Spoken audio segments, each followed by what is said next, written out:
Hello, everyone, and welcome to race 1 of the round 4 Let's Go tournament of this year. And race 1, so it's against like the 3 of our top runners.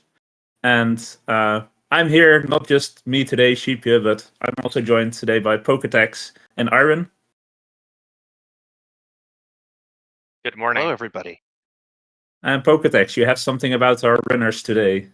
Yeah, this is Sheep. You just said it. This is 3 of our top runners. Has been Super Saiyan in this tournament. He has won all 3 of his races and is sitting on 9 points. Ergote and Headstrong are not far behind, each with 8 points. So they've both won 2 races and got second in one more. So we fully expect each of these runners will be joining us in the semifinals.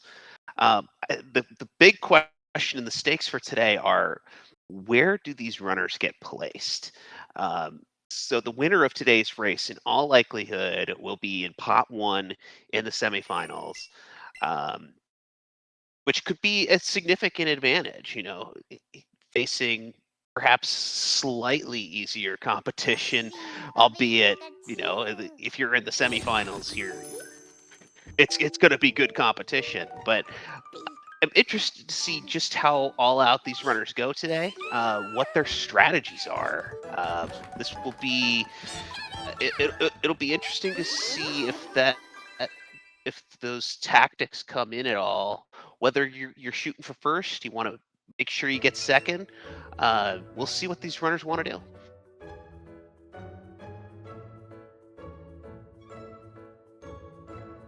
Yeah, Looks like It's we gonna are just about to get started. yeah, it's gonna be a great race. One thing I wanted to point out is I noticed, I don't know if anyone's pointed this out because I've never actually, I don't think I've watched any of Sane's runs yet, races, but he's playing with the right Joy-Con. Shout as out his to the right Joy-Con. And it looks like all of our starters are male. I think can't tell on Eevee as well, but it looks like I don't see any hearts. So yeah, the Pika is definitely male. Yeah. But yeah, I can never tell with Eevee. That one's always a little harder for me to. But you can clearly tell I put Pika.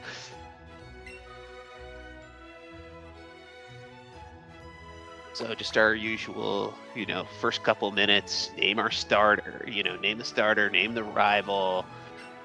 This is standard stuff. We'll get the settings in. I think the first thing we're really going to be looking for will be on Saiyan's screen. Does he get a neutral Pika? And if not, what can he get? I could say from my race yesterday that actually had a pretty significant impact, just right off the bat, because I didn't have a runnable nature, or at least one that I didn't think was runnable. So, we'll be looking at that right away. Until then, these guys are flipping through. Going to be flipping through their settings, making sure we're on fast text because this is a speed run. Turning all the battle effects off, etc., etc. So, quick housekeeping items in player's own house, conveniently enough, and we'll be off and running here.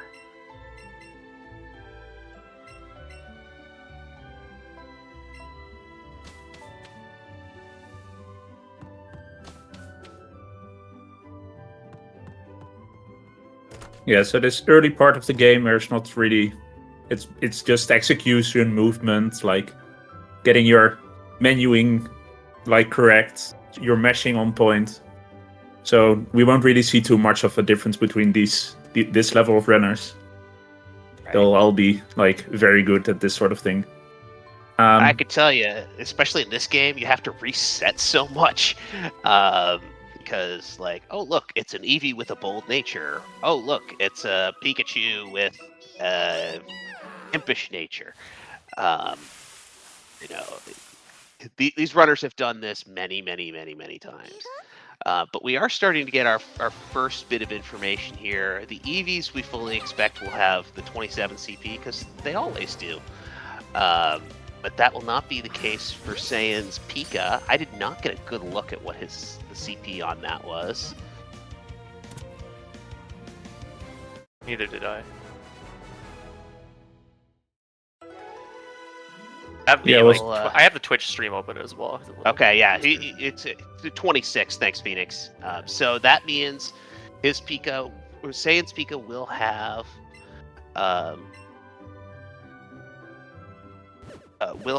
plus in one stat and will have minus in another stat. So it's a 10% increase to one stat, and then it'll be a 10% decrease to another.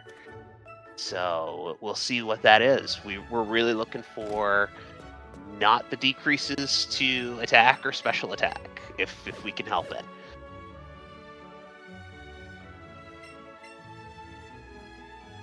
Yeah, for Pika, it's kind of... Yeah, I know everybody has kind of a different opinion on minus special attack. We saw you reset that last night, Pokétax. I hate it. It's mostly that, to your point, it's that J&J 3 fight. And it can get dicey because that's where you're really all in on the special attack stat. Yeah. But I would say minus special attack is runnable, despite my particular approach towards it. Minus attack, I think a lot more people would reset it than the special attack. I don't think any of them are resetting though. They're just taking what they get. They are all just going to go. They're going. Again, these are all highly accomplished runners. Certainly more accomplished than this humble commentator. And they're going to make it work. Like if you've got minus attack or minus special attack. In Eevee's case, minus speed also figures into the calculus. There's a couple of fights where that minus speed can be a little unfortunate. Rival 3 is the one that really pops into mind, where the Pidgeotto has 40 speed. And if you have minus speed, you simply will not outspeed it. It can start throwing sand at you. It can turn your Bellsprout into dust. It can do mean things. So just little time losses that can result from speed on the Eevee side. Pikachu, you don't have that problem. Pikachu is very, very fast. Plus, you'll see it'll get a +2 priority move. So speed is a lot less important there. Yeah, so that move is actually quite useful on the fight where minus special attack is another possible lace, and that's Archer, where you can just zippy zap the Golbat. Yep. That's like one of the that's also a place where minus speed, funny enough, is also a potential issue as well. And you can also use zippy zap there because it's a priority move. But other than that, minus speed won't be an issue for Saiyan if he gets it. You know, things I didn't think about until you just said it. For some reason, I've always been locked into Thunderbolt there, and never thought, oh yeah, it's a Golbat. It could go down to Zippy Zap as well. Okay, things you learn, just casually commentating on a nice Saturday morning like this. And nothing casual. We're professionals at this. Well, you two are. I'm first timer to the tournament. Hey, you have the best PB of the three of us. So. Yeah, and I mean, this is the second edition of this tournament, so there's not that big of a gap between like the first time participant and a two-time participant. Fair enough. I'm just kind of looking at these. I'm looking at these EVs. I'm seeing probably neutral attack on both. I'm seeing probably neutral special attack on Saiyans. Probably neutral defense as well. Neutral defense, not plus minus. Defense. Yeah. I mean, you take minus defense and just take that to the bank. But we will see what each of these runners is able to get. Yeah, we'll see. We'll see Saiyan's nature as the Eevee a bit sooner than the other two. Yeah, Eevee gives one more experience than Pikachu does. Do not let that be an argument that Eevee is better. Clearly, Pikachu is better. Everybody knows that. So instead of leveling up on the Caterpie and Forest, Saiyan's Pikachu will level up right here against this Rattata here on Route 1.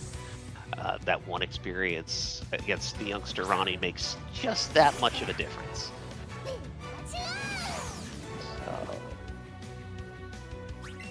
Trying to get any little insights I can looking at these. That special attack for Saiyan, it's probably fine. I would say probably neutral. Just looking at that. Let's see what we come up with. That is minus special attack, so that is plus speed minus special attack. Yep. So not an ideal start here for Saiyan. It's not terrible.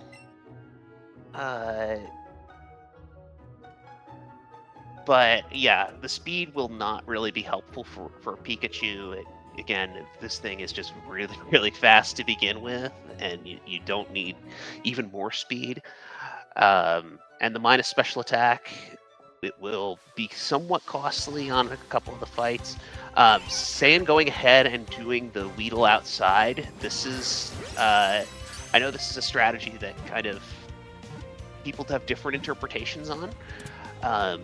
This is a 93% catch with no circle outside because there's a newbie modifier. So it makes the catch outside just that much easier. But you also get less experience for it. So there's trade-offs. Let's take a look at these EVs. Also minus special attack for Headstrong. That's what I saw as well. And I didn't see Ergo.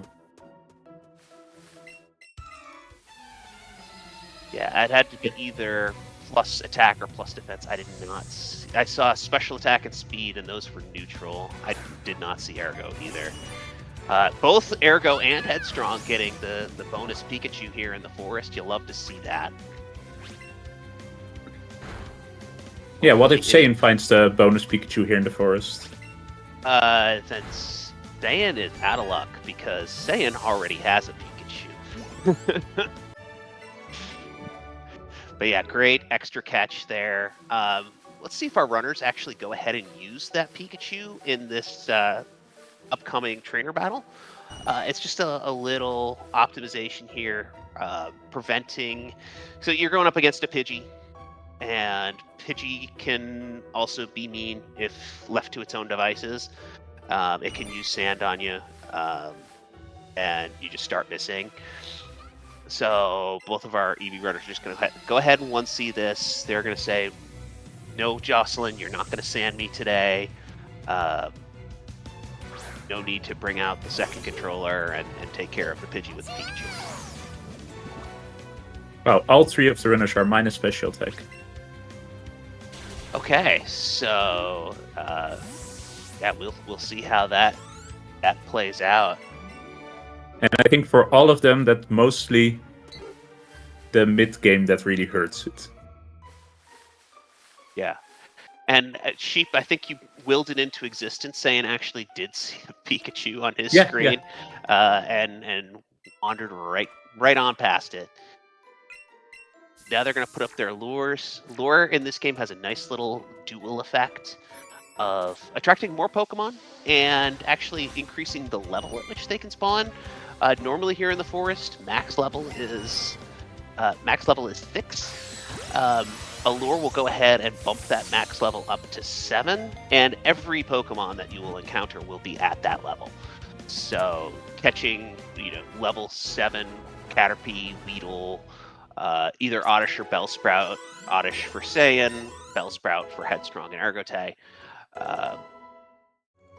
Just that a little extra experience. Unfortunately, Ergote missing the first throw, and then only getting a crate on the Weedle. Little things, but unfortunately those do cost a little bit of experience. Fortunately, did obviously get the Pikachu, so there was a little experience there in reserve. But for Eevee, you absolutely need to get to Route 10 in order to get into Brock's Gym. that's when Eevee learns the move Double Kick. And you need Double Kick because it's a rock type gym, and Double Kick is a fighting type move. You're stuck with normal type moves otherwise. That Metapod is about to run on Headstrong's screen. Yeah, and Headstrong missed the circle because of it. And gets it anyway. It's all good.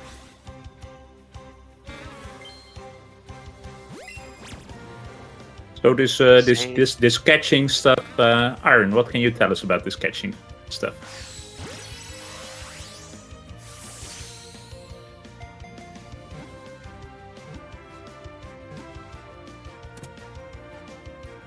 Well, Saiyan just caught an Oddish.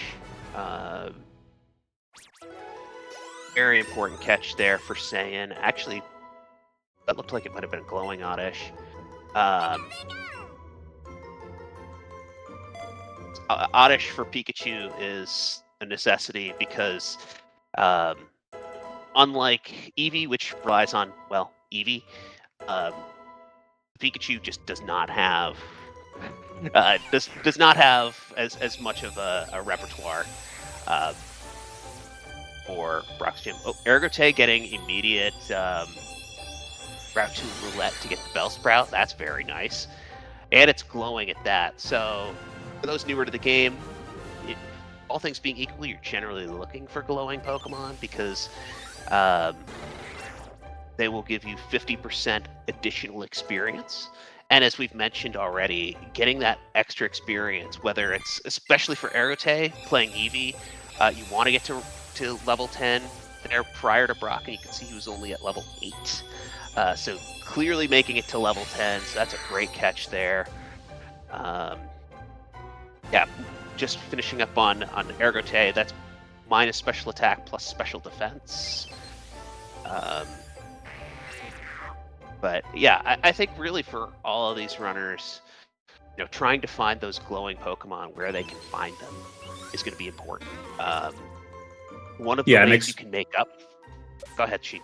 Yeah, I was just about to say, especially because they're all like minus special attack, a bad nature. The best way to fix that is to just get more EXP and get a natural higher level. Get like the attack boost at certain levels for like the rounding difference, all that sort of stuff that can make a big difference, because a lot of things, especially like for minus special attack, a lot of the times, especially for like for like Eevee, like Nugget Bridge, there's some fights there where you're like, okay, this is just very close in range. If you have one more level, then it's no longer a range, then you just one shot. Exactly right. And yeah, there's level thresholds, Sheep, as you alluded to, where there's a damage formula that gets modified as you go up in certain levels. And in this game, as the case in many Pokemon games, it's in any level ending in 3, 5, 8, or 0. So actually the notes for Pikachu specifically state, okay, you want to get to level 30 for a minus special attack Pikachu in order to clear one of those thresholds to make the Jesse and James 3 fight a little bit easier than it would be otherwise. So yes, exactly right, Sheep. You want to see these runners try to get some extra levels wherever they can, and that might involve waiting that extra second to get the excellent throw. That might be, waiting for that extra second for perhaps in Mount Moon for a glowing Pokemon to spawn. So it'll be interesting to see all three of these runners kind of adjust their tactics accordingly, knowing that they're all minus special attack. And again, these are all accomplished runners. We expect them to be fully aware of their situations and to be making their adjustments accordingly. Now we're seeing the Brock fight. Get to see a little bit of what we were talking about here a little bit earlier, where Oddish just has Absorb, and it's being a special attack Grass move, it's 4 times effective against these rock ground types. And it'll 3-shot this fight at worst. It can actually 2-shot this Onyx, depending on how good special attack is.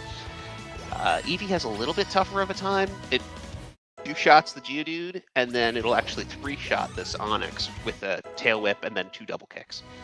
So a little bit longer of a fight for Eevee because it doesn't have the it doesn't have the Oddish at its disposal. So you can see Saiyan start to pull ahead a little bit. Again, there are going to be version differences like that throughout.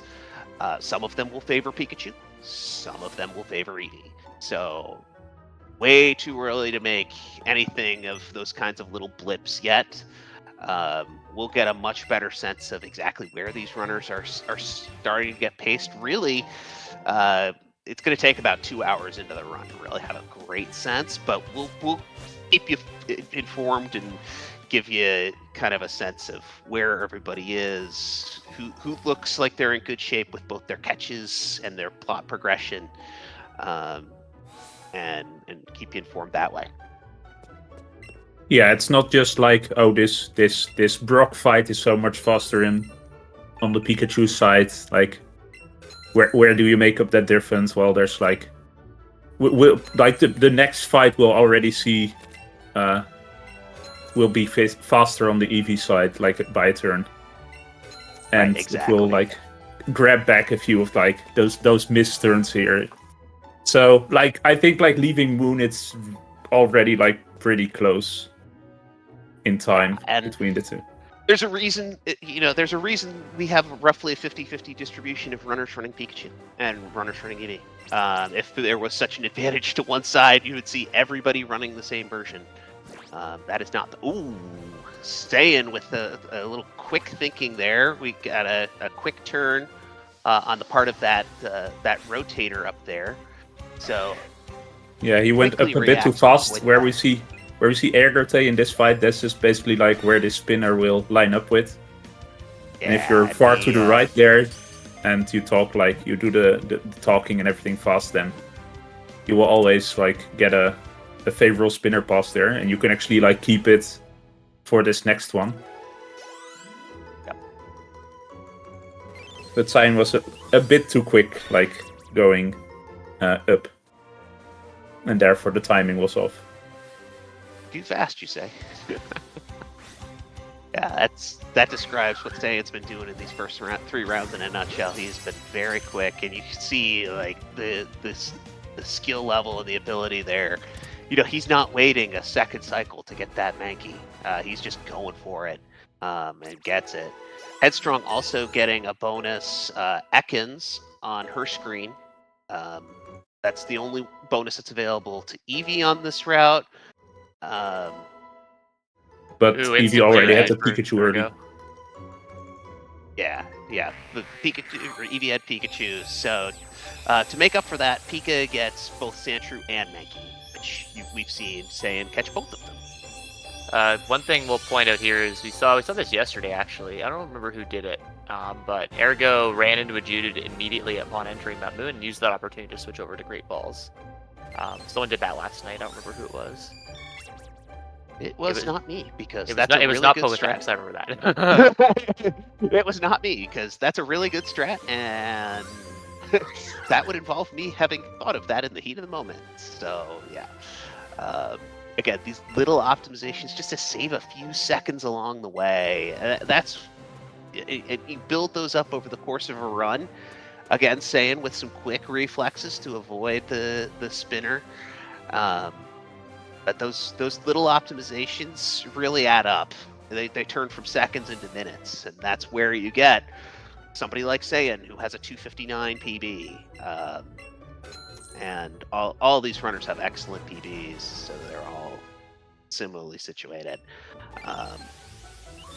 So we'll see that. We'll keep our eyes open for those little micro optimizations throughout the run. And it's mostly like not just an optimization, but it's just like strats for Saiyan. Let's go. Ooh. There was like popularized by Randall Eats Cheese. Yeah, but Randall just ran into the. I mean, it was like. Not. You're not going to run into a Geodude on purpose so you can switch the ball, but that's just like. I'm talking about the Smart Butterfree strats, but on the Bellsprout. Yeah, so Saiyan bringing out Butterfree up front here. For Pikachu, this is normally a 2-turn fight because you're using Acid for Bellsprout, which is neutral against, using Acid for Oddish, just neutral against Bellsprout. Eevee just headbutts this and it's gone in 1 turn.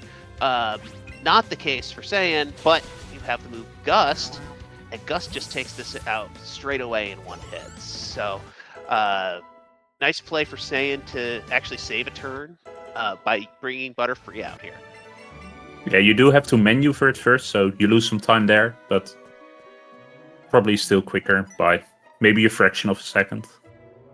Yeah, and so especially if you're... Oh, go ahead.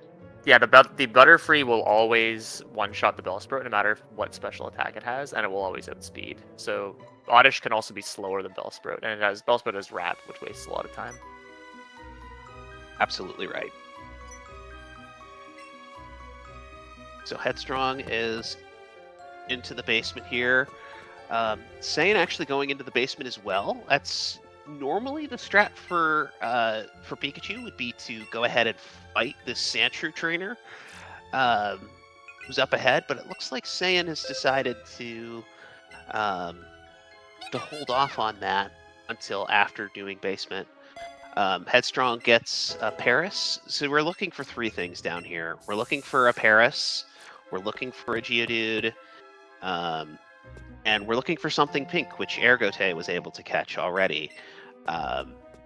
That something pink can be a Clefairy, and it's most commonly a Clefairy. It can also be a Clefable. The Clefable will show up here from time to time, and it can also be everybody's favorite Chansey, which is a Pokemon that exists after my run yesterday. But both of those give significant experience. Yeah, and if you're somewhat new here, if we do see a Chansey on screen, make sure you type bonjour in the chat as the emote.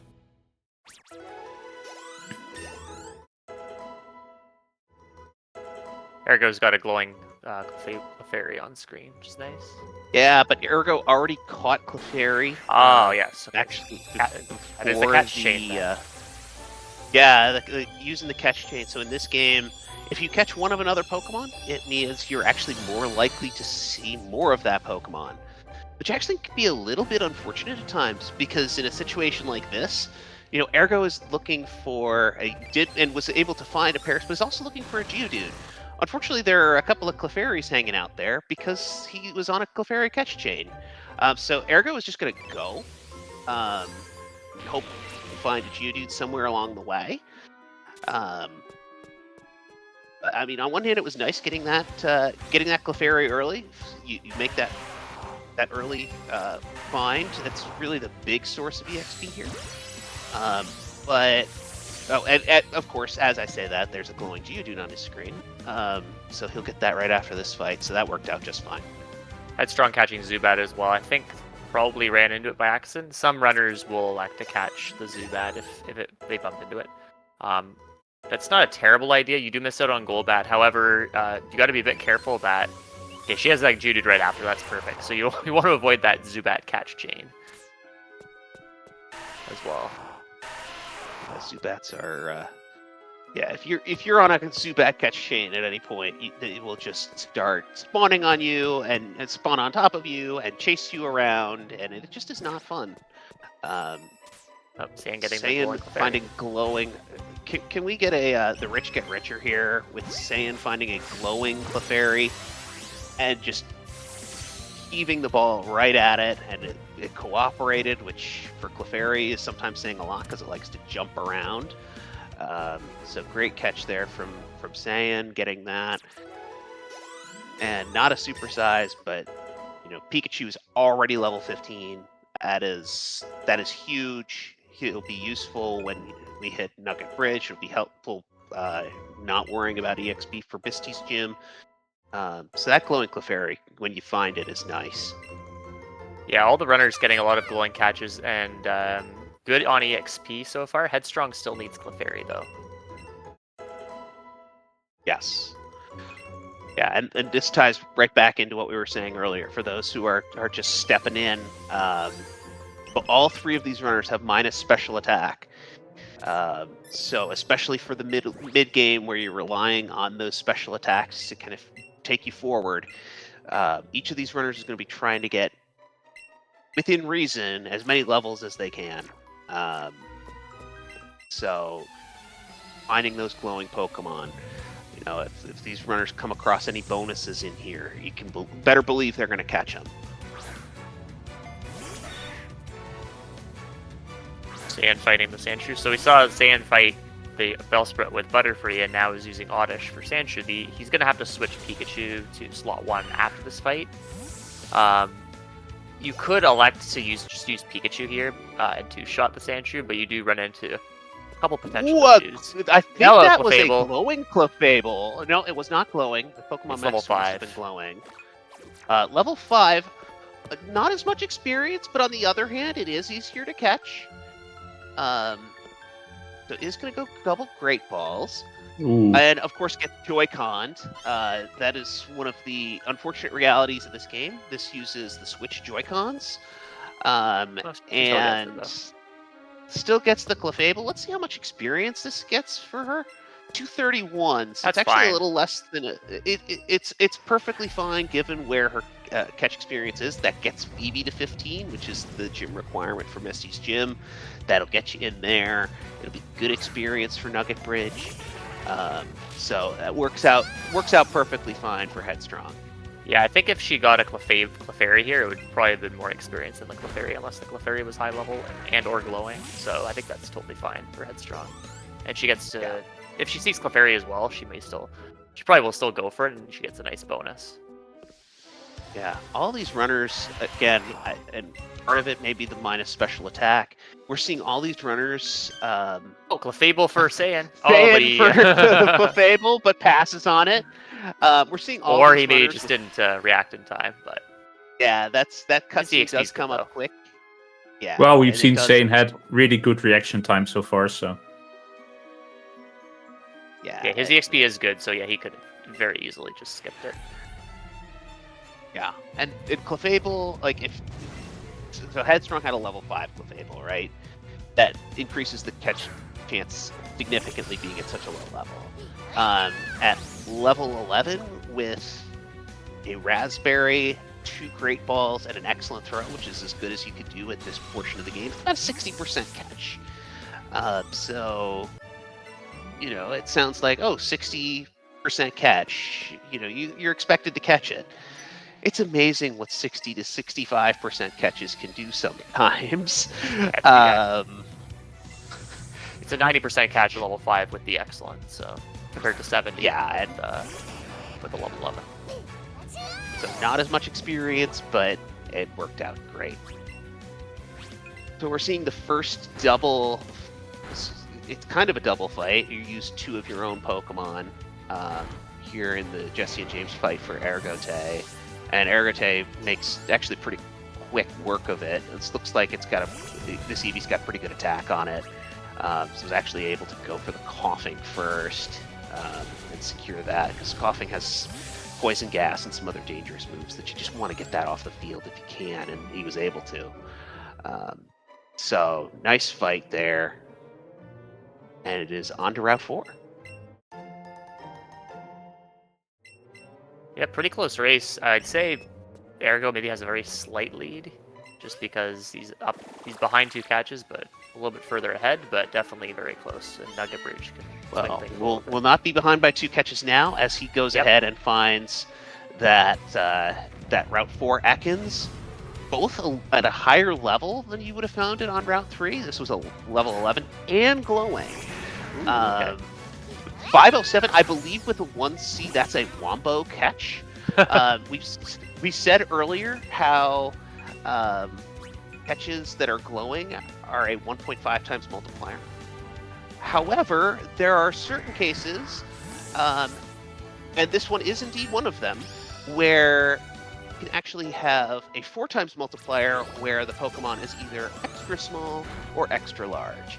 And in this case, Ergote was able to get it extra small and get even more experience. Again, we've been saying it throughout, having that minus special attack, the remedy for it is extra levels. And so Ergote not only making up one in the catch count, but getting that extra level here on Eevee, yeah, that's a big help for him. Both of our other runners now leaving Mount Moon and will be joining Ergote here in Cerulean City real quick. Eevee teaches 3 moves here. Pikachu teaches 1. You guys want to tell us a little bit about these moves?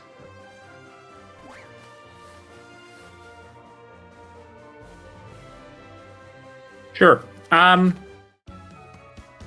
move that Pikachu gets is a really powerful move. It's a 50 power electric move, physical, that has a high priority move. So it's like faster than normal moves. It's actually faster than quick moves, like it's faster than quick attack. It has +2 priority. And besides that, it will always crit.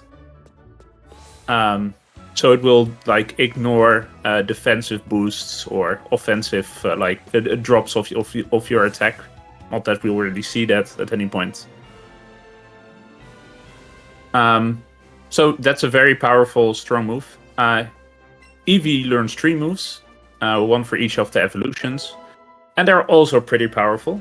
Or like 1 for each of the basic Gen 1 Eevee evolutions. It's a water type move called Bouncy Bubble. It's a 90 power special water type move that will heal you for 50% of the damage you deal. There's Buzzy Buzz, 90 power special electric type move that will always paralyze the target 100% of the time, unless it can't be paralyzed. And there's Sizzly Slide, a 90 power physical fire type move that will always burn the target. And those 3 Eevee moves you will see being used a lot in this next section. Because, well, it gives really good coverage. There's like nothing really that you can't like at least hit for neutral, or often you can hit for very effective if needed. And it will also make sure that Eevee, because of like Bouncy Bubble, they're like some perfectly timed Pokemon in the run where you can use Bouncy Bubble on to heal yourself up so you don't have to heal in between fights. On the other side, Pikachu has priority and will one-shot most of the things, so Pikachu also doesn't really have to heal that much. And we'll use this for the next few fights, these moves. Yeah, I was going to say, these are pretty busted moves. Just a quick progression update here. Ergote got a little bit unlucky, I would say, in Misty's gym. First, ended up running into Goldeen and not being able to one-shot it again. That minus special attack rearing its ugly head. Normally it's a range with minus special attack. You're just not going to hit it. So actually lost a turn because the Eevee hit itself in confusion. And was fortunately able to finish off the Goldeen. Unfortunately, the Starmie, because again, minus special attack, was able to get a move off, and it used the move Scald, which has a 30% read, more like 80% chance to burn. And unfortunately, that's exactly what happened to Ergote. So we're actually seeing Saiyan probably pull a little bit ahead in terms of, yeah, great crit there. So not having to worry about not one-shotting the Starmie, because you just take care of it in one hit. So very nice work there. But yeah, these developments have kind of thrown the plot progression into a little bit of flux. We'll see how that affects these runners. Yeah, whereas Ergo was at a pretty significant plot advantage heading into Cerulean, that no longer is the case.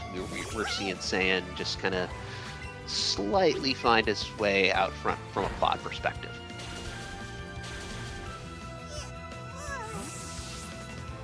Another fun fact about that Goldeen, if you have minus attack, and obviously, usually with minus attack, you don't have any EVs, so if you have like minimum attack possible, it's like a 14 and 16 range on the Goldeen with Zippy Zap.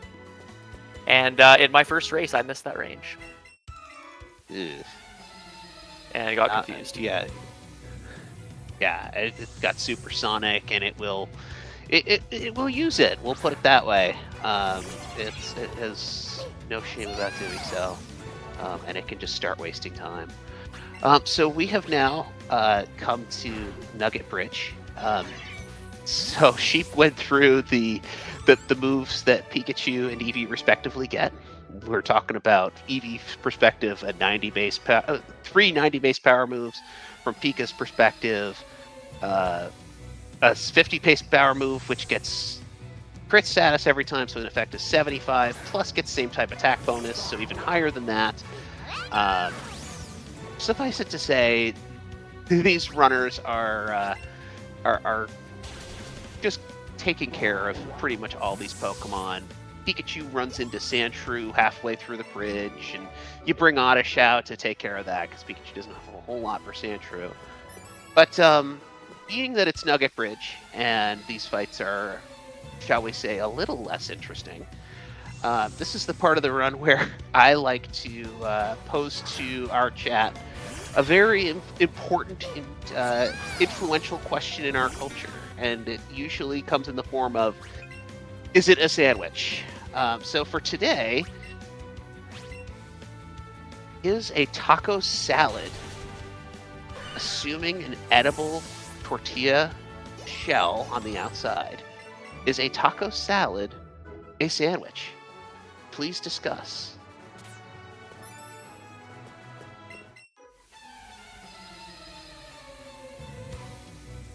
Ooh, we have some dissent. We have... Wait, so you're saying that instead of a tortilla, you have a piece of lettuce, right? No, so you have your edible tortilla as your kind of outside of your taco salad, and then your like lettuce, and taco meat, and cheese, whatever. Oh, so you just have a tortilla inside. separately. Okay. Yeah. So like a lot of times you'll like crisp the tortilla up so it can actually, you know, hold the salad in it. So yeah, personally, I like to, you know, eat the inside of the taco salad, and then you're like, oh, I get this nice tortilla to end my meal. Oh, Phoenix, it is an edible bowl. It is, yeah. The tortilla is absolutely edible.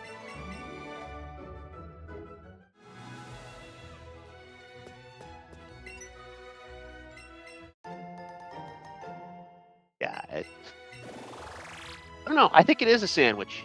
You know, there are things that are open-faced sandwiches. You don't necessarily have to have a top layer, at least in my view. But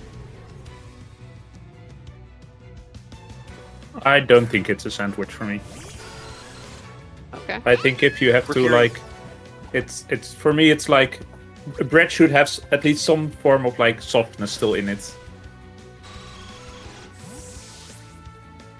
Hearing an open-faced sandwich is a pizza. Okay. I mean, you're calling it a sandwich there. I don't know.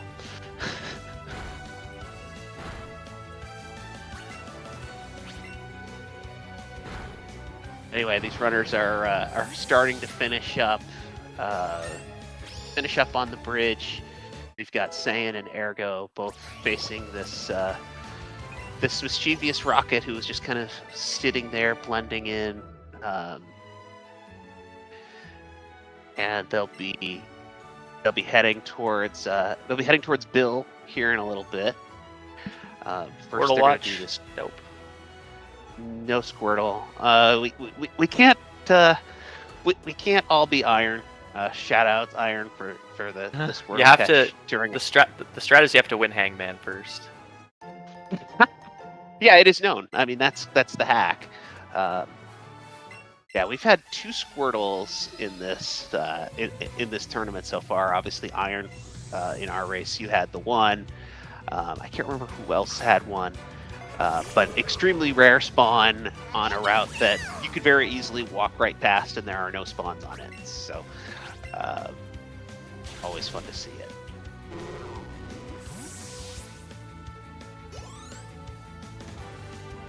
I wonder if we're going to get any ditch bills here. I think each of these runners would be in line for the fastest ditch bill time. But at the same time, There's so many stakes. It's a top race. Yeah, I mean, we want to get that pot one time. But on the other hand, you know, it's a ditch bill. Leave him as a Nidorino, and, you know, I think I actually saw Ergote ask that question in the chat prior to the start of the race, so he might have something up his sleeve for us. I think he's about 30 seconds ahead of what I got. I had like a low to mid 44. No ditch bill from Ergo, Okay. Unfortunately. So sad. As the current one in line to get that bounty, I totally support that decision. Yeah, you stole it from me. Hey, I was in a race with the biggest meme lord in the tournament. I had to do something. Other than the biggest meme lord, other than Randall, of course. Let's see if we see anything on the way back. I usually don't see anything on the way back. It's kind of weird. Not in the grass. Yeah, I've seen Squirtle once on this route, just giving you an idea of how rare it is. And of course, it was on the way back, and it's like, well, I can't do anything about that. Goodbye. The only Squirtle we'll see is Officer Jenny's Squirtle. Yep. So some quick commentator bingo card fill in. We have Detective Pikachu and Detective Eevee hard at work here, trying to find out where our perpetrator of this house intrusion went, and lo and behold, they went through this gigantic hole in the wall. Great detective work, guys. We're very proud of you. Yeah, I still think it's Bill in Nidorino form who went into a rampage. He would have had to plow through that wall standing on only his hind legs, though. I So mean, I think in the original... Oh, go ahead. possible, right? It's possible.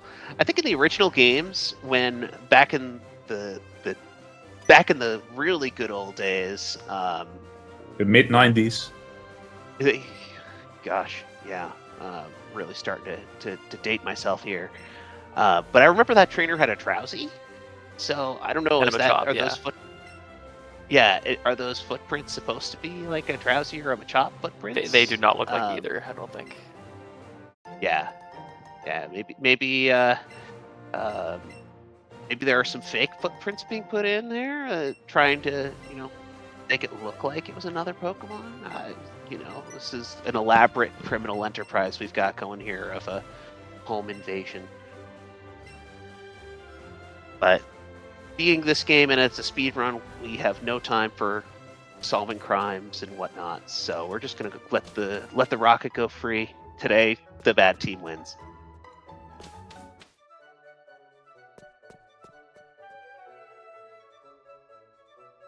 So heading down now to Route 6. And this is going to be another catch section for all of our runners. Staying for Pikachu is going to have a really critical catch, and that is Growlithe. I don't think there's necessarily any one catch that Eevee needs to get, but again, we've been talking throughout about how these trainers are looking for that little extra experience, so they're going to be wanting to catch things where they can. So kind of keeping one eye here on Saiyan's screen. We're hoping to see that puppers here real soon. Will we see a chance?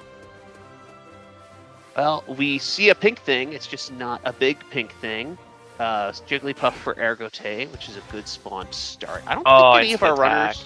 Lame. Yeah, it's annoying.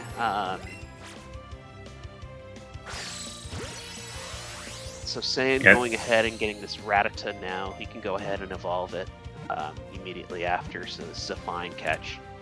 Yeah, I think for the Rattata, because it evolves at 20, it might be better to deposit it and then go for Eradicate as well later on. That's another. That's usually what I do if I catch it here.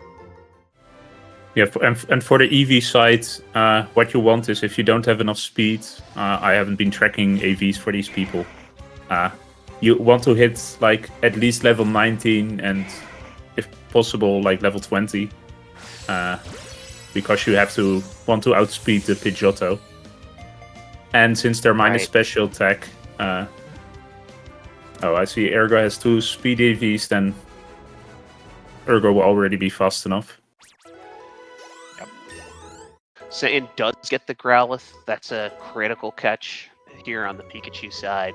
Growlithe will be used both on the SS hand for the Rival 3 fight, as well as on a couple of the Route 9 fights. Ooh, going for you just run into a couple of the Pokemon that... Shiny Vulpix for Ergote. Oh, look at that! Unfortunately, Ergote, perhaps distracted by the shiny, did not hit the Vermilion skip and runs into Isabelle. I missed it. So I need to go back. So fortunately, runs into the Charmander. I mean, for Eevee, both of these Pokemon are pretty easy to take care of. Yeah, I'll have to go back and watch that. But yeah, Ergote missing the Vermilion skip, unfortunately. Yeah, I didn't get a great look. Oh! Staying with a very, very intriguing pass there. He was kind of went out to the right a little bit and then ducked back to the left to get the Vermilion skip. Yeah, I see the Vulpix now. It's above the water, so that's why. Yeah, it's like in the top left. It was. Nice, interesting place for the lure to run out for Headstrong. Oh yeah, in that moment your heart kind of sinks a little bit. You're like, oh no, what just happened? Oh, the lure went off. Okay. So for that Saiyan pass, like 0 out of etiquette would you rate that spinner pass? It wasn't a full etiquette, I'd say, but... I mean... A 7 out of etiquette, according to Fury. Yeah, again, fortunately etiquette has smoothed out that pass a little bit over time, but that was still pretty jarring, I would say, just to see, like, okay, you're way out to the right. In that, I mean, we've seen the reaction time and the adeptness at using the controls throughout here for Saiyan. We noted it on Route 3 when he used some precision guiding, we'll say, to miss those 2 spinners. And this is just another example of that. Like, it's something that he's able to do and do very well. So credit to him for really having a good handle on the Joy-Cons.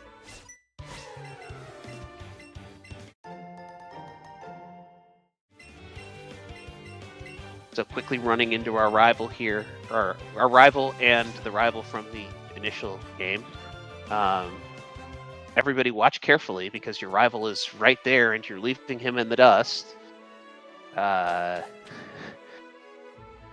you're just going to be, la la la, I'm going to run to the other part of the ship, get far, far away from my rival. He smells bad, like, get him away from me. Yeah, and you're talking about, I didn't see Abra, no Kadabra. Yeah. And there is rival. And there's rival again. Hey, look at that. Yeah, this kind of plays really... rival This plays into the sort of, I think the theory. I don't know if it was Sandy who said this theory, that the rival's a magician because he pulls a revive out of your hair. So may be an extension of that. I just like to think he wants to kiss you in that cutscene, but that's just me. Definitely an interesting dude. We see Ergote is able to outspeed Rival 3's Pidgeotto, so that's great from an EV perspective, because that is, as we were talking about earlier, that's not guaranteed.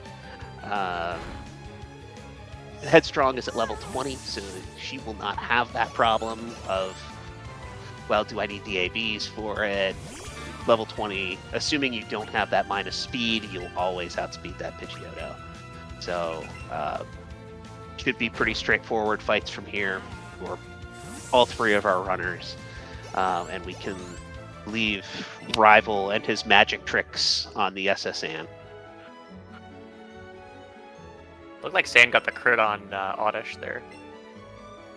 Yeah, that's always nice. You kind of save a half turn, because otherwise you're relying on both Growlithe and Pikachu. That's use a Headbutt. it's a possible indication he's got good attack, because you can use Helping Hand Headbutt there with good attack. Yeah. Instead of just switching the Flamethrower, so... And Helping Hand would have been the same boost to the power as a crit would be. It's 50% increase. Yep. It'll be interesting to see Saiyan's attack on his next level up, what kind of AVs he's looking at. Or he may have just gotten a really good range. Absolutely. So now Saiyan and Ergo disembarking while Headstrong is grabbing Chop Down, because we need it for the gym just over here to our left that we're totally going to fight right now. And if you believe that, I have some nice beachside property in Oklahoma I'd like to sell you. We're not going to see our nice friend, the gym helper guy, here for about an hour and 10 minutes. So long, friend. You're learning here, interesting. Yeah, this is usually more of a desperation strat if you're just looking for something on the way back. Because he has But Growlithe. Saiyan not finding anything. I don't know what he'd be going for here other than an Abra. He could have been looking for.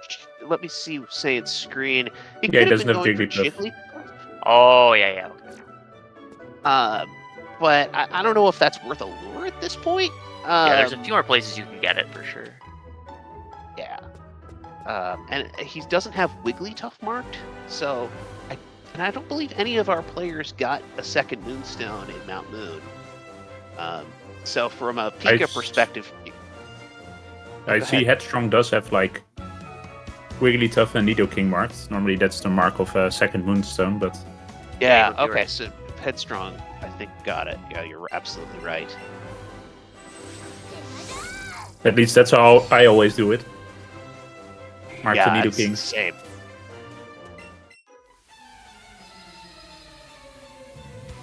And for this fight, we see the difference between Pikachu and Eevee. Pikachu summons a second controller, where Eevee just goes in single-handed. Yeah, and this is a scary fight if you don't one-shot it. Which Eevee obviously doesn't. So this, you buy one guard spec in Vermilion, and it's the only guard spec you buy throughout the entire run.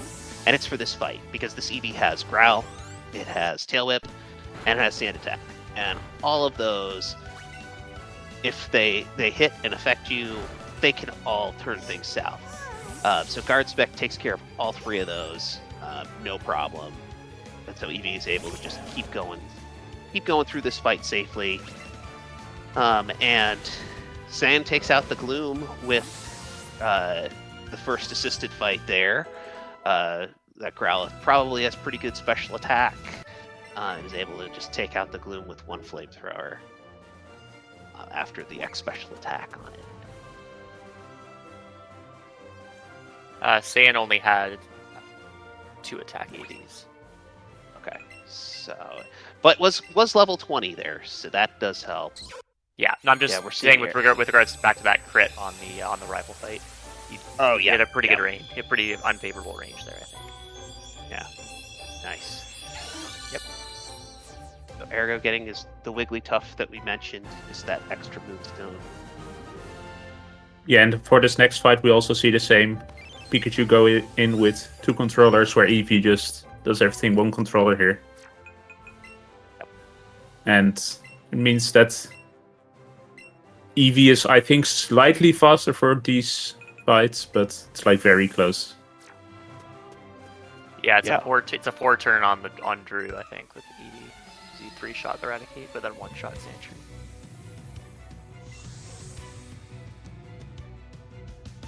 Yeah, this Eradicate can be mean, especially if it starts with Super Fang.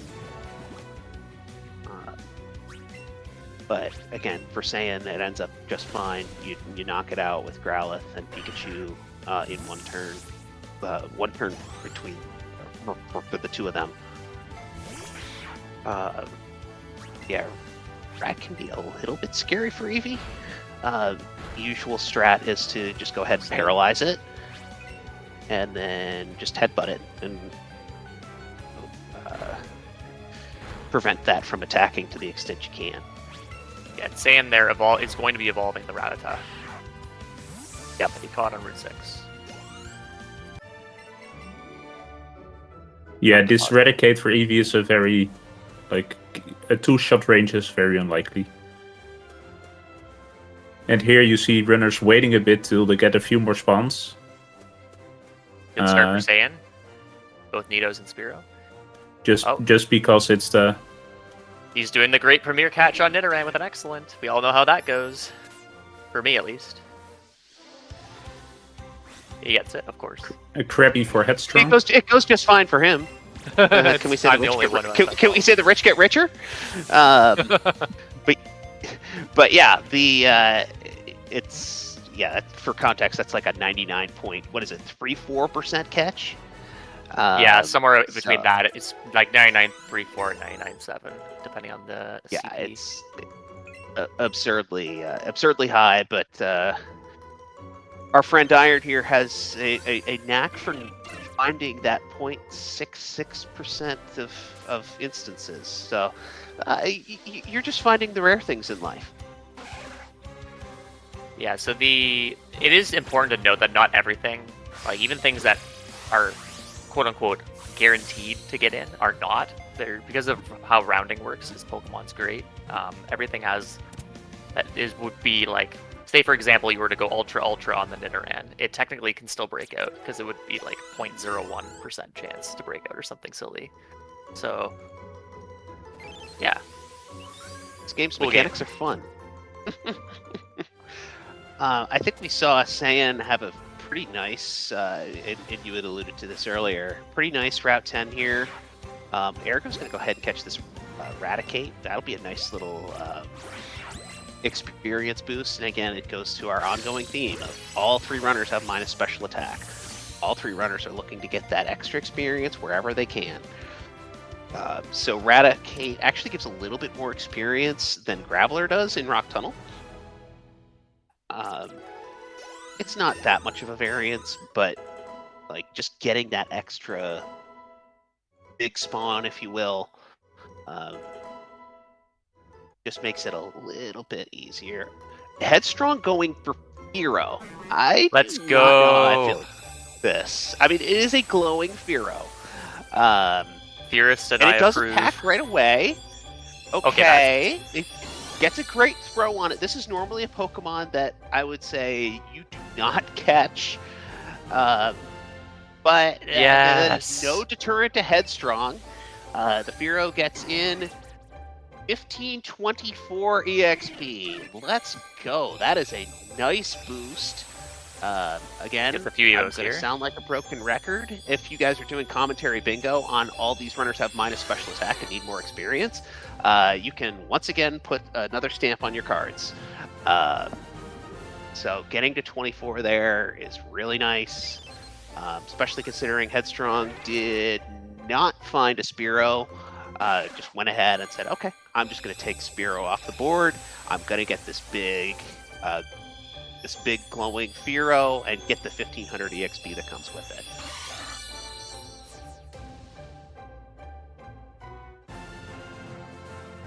Yeah, Fearow's definitely become a very popular catch. Lots of people have been doing it. We'd love to see it. There are dozens of us. Dozens of us. So Saiyan's Saiyan doing is 1C here, so probably headbutt. Zippy Zap or headbutt, double kick. Yep. This rat gets kind of annoying, especially again with the Super Fang. But you almost always find that you end up needing to heal somewhere in Rock Tunnel anyway, because Kangaskhan exists. So just got to make sure that Kangaskhan doesn't do mean things once you get that Super Fang off from the Raticate. Yeah, I'm kind of torn on that fight going 1C or 2C, because if it does hit you with Super Fang, you're probably healing before the Kangaskhan, but if you go 2C, it doesn't get a hit off. And you do obviously take some damage on Kanga, but you can usually get through the rest of Rock Tunnel without any issues. Even if you can even still 1C the Vulpix trainer, I can't remember her name, Sophia. So unless you get burned. Saiyan running into an Onyx, don't catch it, don't catch it. There you go. Okay, so you get Graveler. a glowing Graveler straight away for Saiyan. He goes beelines from the Cubone he was looking at. It goes straight for the Graveler. And I think that makes sense, especially if you've got a full party. Yeah, that's the only situation where that makes sense, I think. Yeah, so the Graveler just goes straight to the box. You don't have to think about it because you won't be using it anyway. Headstrong, by the way, getting the Nidoking evolution. This opens the door for Nidoking strats. Usually those are reserved for Pikachu, but there are EV Nidoking strats as well. So that possibility is open for Headstrong should she want to use it.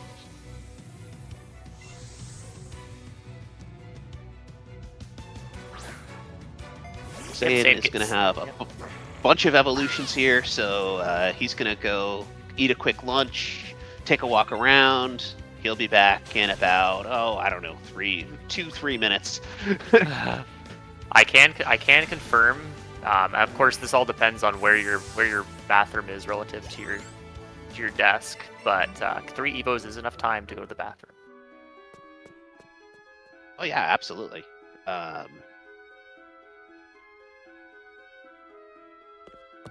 Yeah, it's a good mid-run spot. I like to just stand up at this part of the run, especially if things are not quite going the way I want to in Rock Tunnel. I'm just like, okay, let's get a quick stand up, maybe take a couple of steps while things are evolving, let out some steam. But I don't think any of these runners are necessarily in that position here. They're all on good catch counts. They're all moving pretty quick. All in relatively good shape here. Yeah. No Rhyhorns yet for Stan or Ergo. Oh.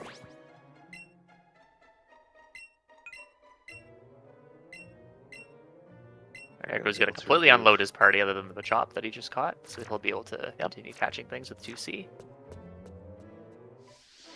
Graveler there is not the greatest. You ideally want to have Cubone as well, but you take it when you can get it, and obviously the EXP is nice for the glowing Graveler on the EV. Oh, I missed the circle though. But misses the excellent. It was a little bit too late. So that will, in all likelihood, put a dent in the amount of. It still gets in. Let's see how much EXP he gets for it. Not a Wombo, so yeah, it does take a little bit of a hit from an EXP perspective. A little bit unfortunate of a break there for Ergote, and of course there's another glowing Graveler right there. We're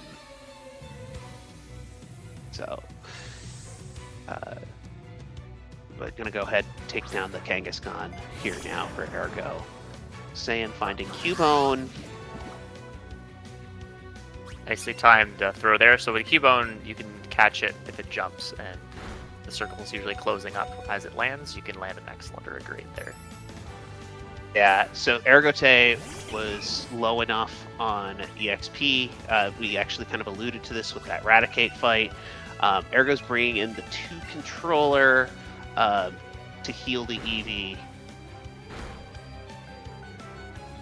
Is going to get through this fight fine, but again, just a little bit slower than it would be just one seeing it. Headstrong is able to get the Rhyhorn. We'll be using this as a ride Pokemon. Just increases your walking speed by a little bit, and that's helpful, especially for Eevee, where if you do not catch a Rhyhorn in here, you're kind of stuck walking for quite a while until you find Ponyta and then evolve it into Rapidash. Yeah, So, and furthermore, we used the Ryan for some fights, some extra consistency. So everyone's going to looking for a Rhyhorn. Pika has a bit better backup plan if it's not there, but yeah, Pika, you take that Growlithe you caught on round 6. Go ahead, find a Firestone in the grass on round 8. Growlithe plus Firestone equals Arcanine, and that thing will move nice and quick for you.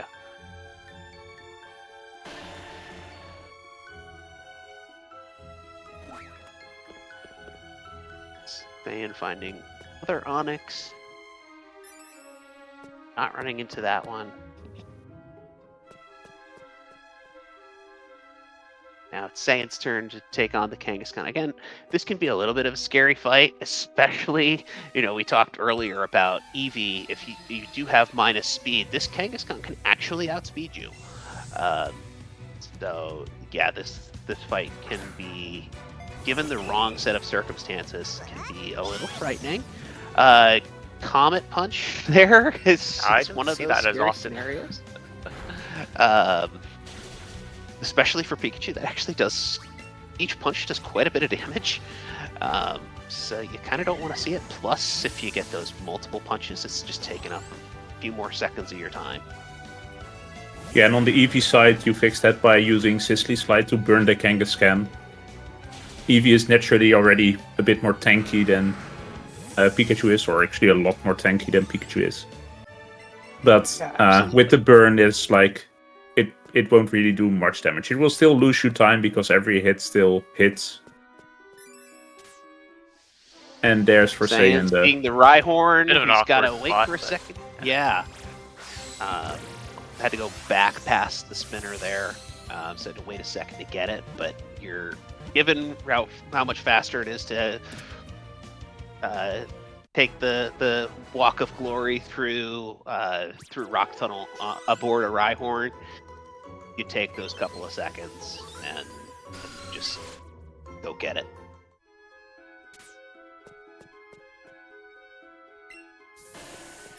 Saiyan also with a very nice catch count here. See what his Rock Tunnel catches look like. He's still looking for Machop. But already having 31 catches here is pretty nice. I would say kind of I wouldn't say there's any definitive rule on number of catches. Saiyan just keeps getting Onyxes, by the way. That's the third one we've seen pop up for him. This one is a little bit unfortunate because it's kind of blocking his way to the next ladder. Ergo is probably a little low on catches at 27. Usually about 30 is about what you're looking for getting out of here.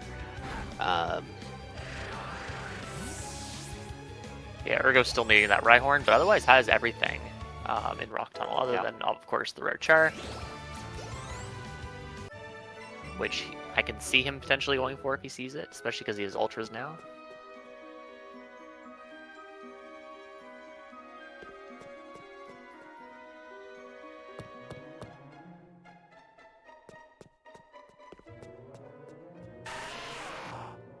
Where are you, Rhyhorn?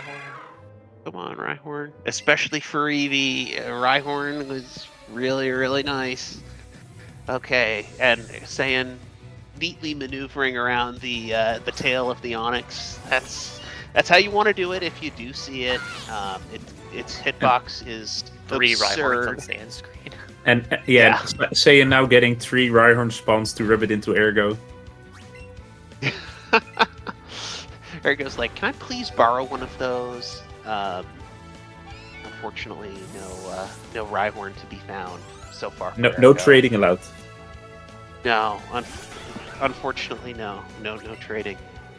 Yeah, and if I'm taking a look at like the Ergate catch tracker to see like why is Ergo so low. He didn't find the Nidoran male. Yep. He doesn't have a Pidgey yet, and he didn't have it doesn't have a Rattata yet. He does have Eradicate, but no Rattata yet. So that's just like Yeah. some catches you can often have by this point, but that's why his catch count is a bit low, and he still has like all the moon things to evolve, the rock tunnel things to evolve. He doesn't have the Golbat yet, no Machoke yet, and no Marowak yet. Unfortunate burn here on Headstrong Stream from the Vulpix. Only ends up costing a return, so that's fine. It's just more annoying than anything. Fortunately, Eevee buys those burn heals. Saiyan does in fact get the Machop. Now we're seeing a pretty substantial catch count difference between Saiyan and Ergote. Ergote, of course, is a little further along in plot progression. Exclamation point pace. Normally, you kind of equate a catch to taking about 30 seconds, but of course, it's less straightforward than that. There's a lot of factors that go into who's where and that sort of thing. So, that is the 4th Onyx Saiyan has seen. Just pointing that out there. One very Onyx-laden rock tunnel here for Saiyan. Ergo also level 26 here on the rival fight, which I think is low. It seems low for Pika, and I imagine definitely with the minus special attack on Eevee, it would be kind of low. So we'll see what kind of strats he decides to do for Hideout. Probably Nido. Oh, does he have Nidoking? Like not, right? No Nidoking. Ooh, this would be interesting then. No Nidoking. Maybe reverting to like a sack strat on the J&J2 fight, where you bring something out that's weak to poison, something like a Jigglypuff, a Clefairy, a Paris, sack that. But yeah, that'll be a development that we see from Ergote. How does he manage Rocket Hideout? How does he manage the J&J3 fight? Both with not having Rhyhorn and being so low level. In addition to, of course, the very low catch count. Not probably the most enviable position for Ergote right now, despite being ahead in terms of plot progression. Just having knocked out the Rival 4 fight. Obviously, our other 2 runners have not gotten to that fight yet, but I'm not so sure I'd want to be in Ergote's position. He would love to see an Abra or something in the next couple routes. Oh, absolutely.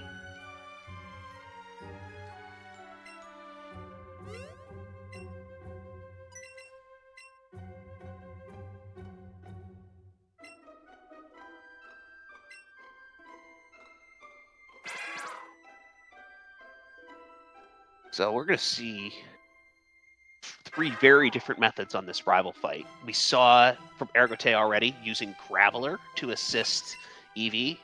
Here we're going to see the conventional Eevee fight from Headstrong. Headstrong's using Rhyhorn to assist Eevee. So this is actually the turn where that comes in. You bouncy bubble and then drill run the Raichu. So you get Eevee nice and healed up, and Rhyhorn does the rest with the super effective move.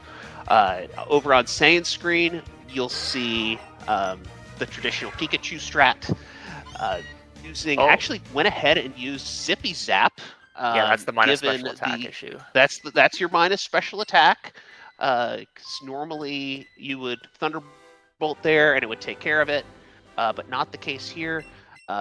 So you just lose that 1 double turn here on Rival 4. That's kind of expected with the minus special attack.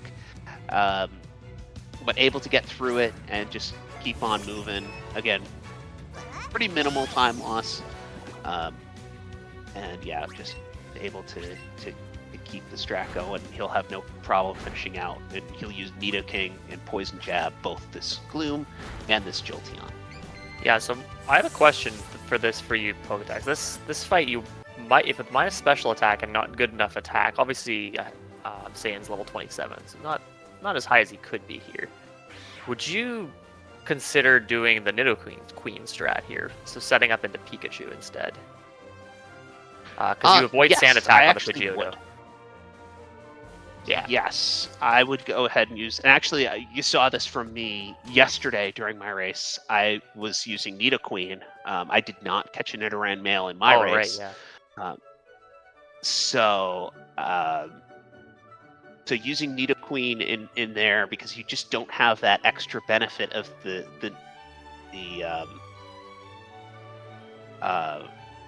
Nidoking there anyway. You're like, okay, well, let's just set up on the Pikachu. Fine. You take an extra turn on the Clefairy that comes forth, but actually Nidoqueen can actually save you a turn down the line, because, and this also happened in my fight yesterday, Nidoqueen comes in handy when you have the Hypno fight in Rocket Hideout. So very often you'll find that combining Zippy Zap as well as Crunch will go ahead and knock out that Hypno. If you have bad attack, you can actually X attack the Nidoqueen and take care of it that way. So that's kind of where your Nidoqueen comes in handy.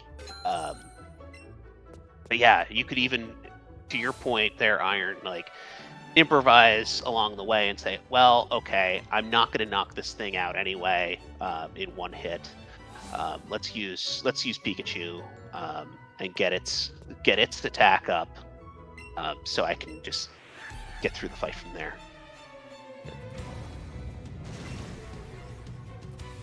Pokedex did not, or sorry, Ergo did not. Sorry, Ergo did not see an Abra or anything on those routes before Celadon. So you had my heart beating out of my chest for a second. I'm like, I'm racing again. You weren't aware? What'd you say, Sheep? You weren't aware you were racing? My controller with my Joy-Cons on it is over off to the side here, so I was, it would be a little weird if I were somehow able to just race with my mind. Sand is gonna go grab the Headstrong, getting a Jigglypuff before Celadon. Headstrong heading, or sorry, bonjour! Bonjour to Saiyan, but not gonna obviously grab it. not gonna go for that. No. Ergo might have gone for it, but way too risky with the spinner, and Saiyan is in a good position catch-wise. Yeah, Headstrong. Headstrong no longer has Wigglytuff marked, but still, again, just already used both Moonstones. Yeah, I would say the catch count for Headstrong was fine, not great. Oh, she's getting the Raticate but too. just That's shoring good. that up a little bit. Yep, also getting the Rat. So definitely a worthwhile Route 7 here. Just knocking these two catches out. Getting that extra experience as well that we keep talking about. Oh, and Sand going for the puff as well. And for the puff. More of the rich get richer. Yeah, I think this is actually like a kind of surprising one for Saiyan. Because Saiyan now has 51 planned. So this could have been like that odd one out. But we'll see. Yeah, maybe thinking about, just that minus special attack again. Just, hey, especially from a Pika perspective of JJ3 can get really sketchy. Is he going for? He's going for, I think, Pidgeotto. this Pidgeotto that he's got on screen. So he's going to just go ahead and forego Pidgeot. And that will, Cheap, to your point, that'll even out his catch count by getting that extra catch here. Yeah, and then he can skip something like either no Ghastly or you can skip the tentacle. Because if possible, everyone wants to skip the tentacle. Ain't nobody got time for Tentacool. It's a forced 1C catch in the water. Tentacool likes to move around. You generally pick up Silver Razzes for it, so that's just a little extra time. So Tentacool is not really the preferred catch if you can avoid it. Yeah, he's going to be looking for a Ghastly, would be my guess, so that he can just happily unmark Tentacool. I see Urgote is getting a bit low with headbutts. Yep. I think Again, he only has one left. Oh, wow. He had a rough see how poster this- grunt fight, too. Yeah. I had to use 3 headbutts. Well, no, I think just 2, but still. Again, this is what makes this run so interesting. Like, our other runners might be watching Urgote's screen and saying, "Oh my goodness, look at how far Urgote is ahead." But there's trade-offs. I mean, look at how low that Eevee's health is at the moment. It's a little bit scary. He'll heal after this fight, but kind of some scary stuff there. Only being on a couple of headbutts potentially, that's another scary facet. Urgote about to get Golbat. But yeah, this is kind of an example of like, if you're these other runners, I like to just focus on what I'm doing. Certainly for this first section of the race. Yeah, until Blaine, probably. Yeah, because otherwise you're just like, oh, what's so-and-so doing? Oh my goodness, their run looks so good. Like, I've got to start catching up. You can't really control those strats that would help you to catch up until, to your point, Iron, after like Blaine. Yeah, they have a So- Chansey. That's unfair. Yeah, right? Shoutouts to our race yesterday, where Etchy and myself both had simultaneous Chanseys. And, well, we saw how that went. Yeah. Headstrong's Chansey is got a a blessing really, and a curse. yeah, Headstrong's got a really good plan at this point. She's got a lot on her tracker planned. So she's Already got a has bit of double flexibility. edge. Yeah, and she has double edge too. I noticed that. You're right. Yeah, and Urgote, only with actually 48 planned, does not have Tentacool or Tentacruel marked. I assume that's going to be entering into the tracker at some point, but still has Rattata marked, so you're going to have to find that somewhere. There's a couple places it could spawn, but yeah, it's an extra. Yeah, tack there's you a have to couple do. places, but it's, you're really ringing the sponge with trying to get pretty much every possible catch you can. So it could go well. I mean, it could go perfectly. It could go absolutely fine for Urgote.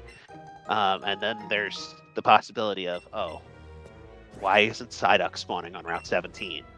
Where is it? And you're just sitting there for 45 seconds waiting for a Psyduck and just emoting over that. So, whereas, if, let's say, Saiyan has that situation, you're like, okay, no Psyduck, boo-hoo, we'll find something else. Goodbye, Route 17 forever. Look, I didn't see what Saiyan's attack on his Nidoking is, but he's level 28, so more likely than not, he doesn't have to X attack here, which is what he does do. Yeah. The only X attack here usually in Pika if you are below 62, even then 61 you can muster. I had 58 My the experience. Ugh. Man, you got to get some better luck here between this and the point. That is a beast, by the way. That is an 81 attack Nidoking. That is among the highest I've seen. That's blown Not attack. that it for really sure. matters that much now, but No. you're able to see he was able to one-shot the Voltorb, and that is a benefit of having, and that is absolutely plus attack. What he did on the Hypno, because that would have absolutely been plus 2 poison jab. Yeah, I didn't see quite what he got there. I mean, that thing's so good that you could probably just poison jab Zippy Zap and still be That's fine. guaranteed, actually. Well, at 81, it would have been a very favorable range with poison. Yeah. So a little bit of improvisation here from Saiyan, because oh, and this Rhyhorn is a poop.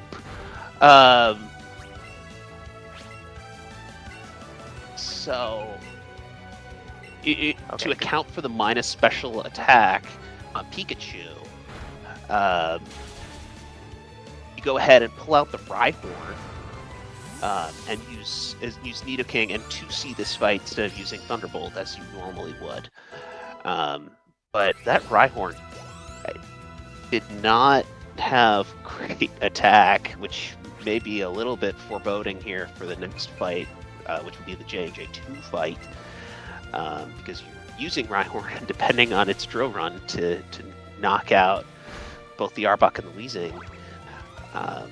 So it looks like Power of Love over here on Ergote's screen as he gets through the J&J2. So through that fight, probably does not need to heal because he's able to do so in the fight, and he'll probably just heal Graveler. He'll heal Graveler during the Archer 1 fight. I wonder if we're gonna see boom strats on Giovanni. I doubt We it. might.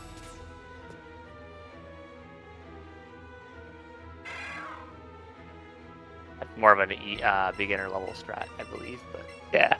Just for context, you can meme your way through Persian by setting up 3 X attacks on a Graveler, and Graveler comes equipped with self-destruct. So you jack the attack to as high as you can, and then Graveler becomes a lemming for the cause and goes boom.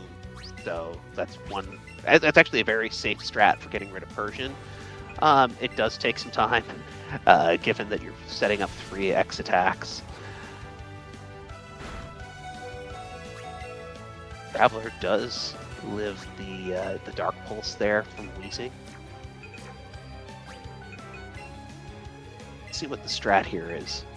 I'm gonna heal the Graveler. Super Potion's looking low for Ergo as well. Yeah. Let's see how this J&J fight goes for Saiyan. Yep. Headstrong get paralyzed. Unable to take out the Arbok with 1 hit there for Headstrong. Very close to hitting that range, but unfortunately not quite able to do so. I believe that's a level 26 Rhyhorn, so that's kind of unfortunate. 25. Yeah, it's still important. Still not great. Okay, yeah. Reading numbers is hard.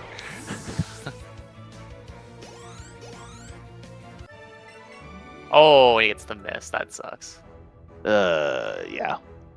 Friendly reminder that Drill Run is a 95% accurate move.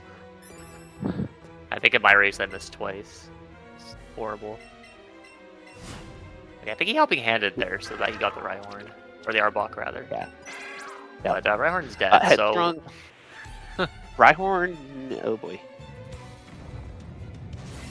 Well, see what he chooses. He might just elect to go to Thunderbolt here. Yeah, that's pretty much all you can do. You don't really need the Rhyhorn now. The helping hand. Yeah, Yeah, 2 Rhyhorn helping hands. is Ooh, actually, you want a effective. special attack now. Ugh.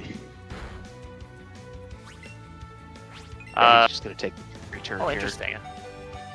Returning it rather than... That special attacking would have KO'd the Weezing. But I guess he can heal Pikachu now, so that's... Yep. You could probably avoid going out of battle menuing here. Would be just fine. Taking a look now at Ergote's fight, able to burn the Persian, which is the normal strat here on Eevee, and live without getting crit, so that's great for Ergote. Gonna bouncy bubble this Rhyhorn to bring it up to nice health, and off we go. Headstrong's EV is level 30 here, which is super good for the minus special attack. Yep. I'm so jealous Sludge Bomb did like less than a third to the EV there. Was I'm used to it Headstrong's? doing, No, Headstrong's I don't think was the plus special defense. I think that was Ergo, yeah. Yeah, that was Ergo. But, yeah, again, I think Headstrong's perks of level 30.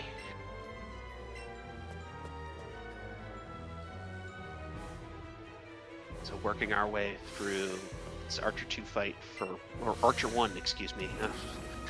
I'm just conditioned to say Archer 2 because Why is that? fight will be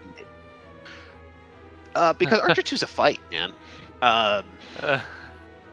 Yeah, we're gonna see our blue-haired friend again here at some point along the way, and he brings a friend with him, and so do we. It turns out his friend is better than our friend, because our friend brings a Cubone. Well past its evolution level. Yes. Thank you so much, Rival, for leading a Cubone. I will say, if things really go south in that fight, you don't actually see Cubone anymore. And actually, I had one of those.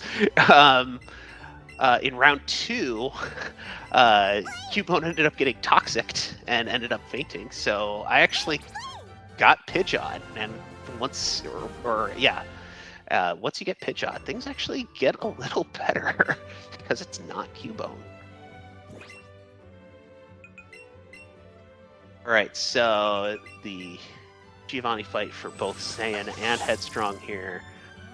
Looks like things are going to plan for Headstrong. Yep, does not get crit on Slash, and just going to be good to go there. So, Saiyan setting up the X attack. This is actually a very safe fight on Pika. So you set up to +6. Unless your minus attack. Unless your minus attack, in which case everything is just sad.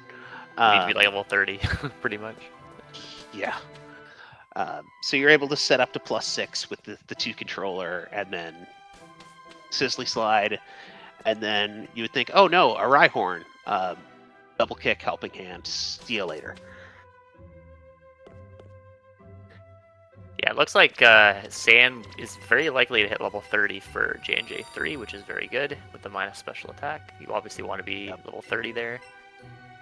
Yeah, so this I guess assumes he gets Ghastly, although maybe the 2 fights in the tower will be enough. I'm not 100% sure.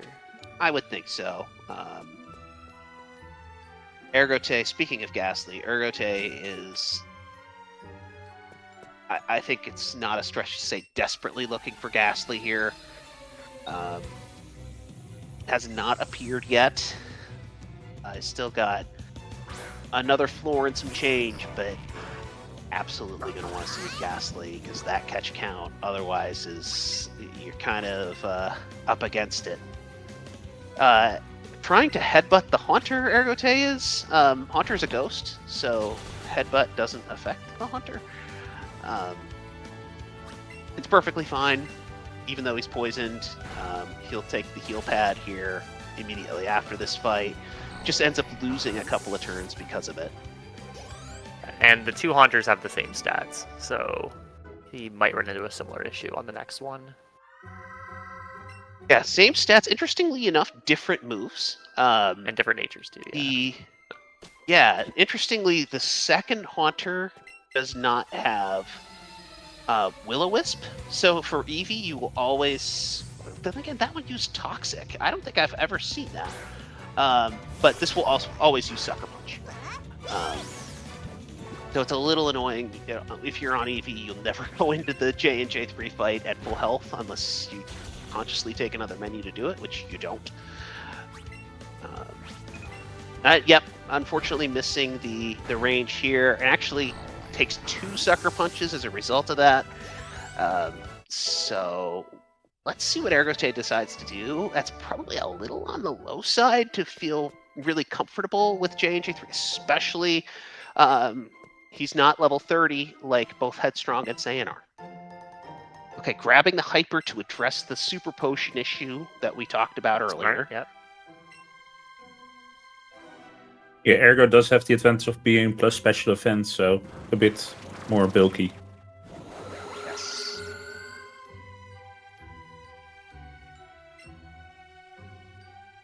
Let's see how Headstrong handles these Haunters. I expect being level 30, it shouldn't be too much of an issue. Yeah, not at all. Good. Doesn't even get sucker punched.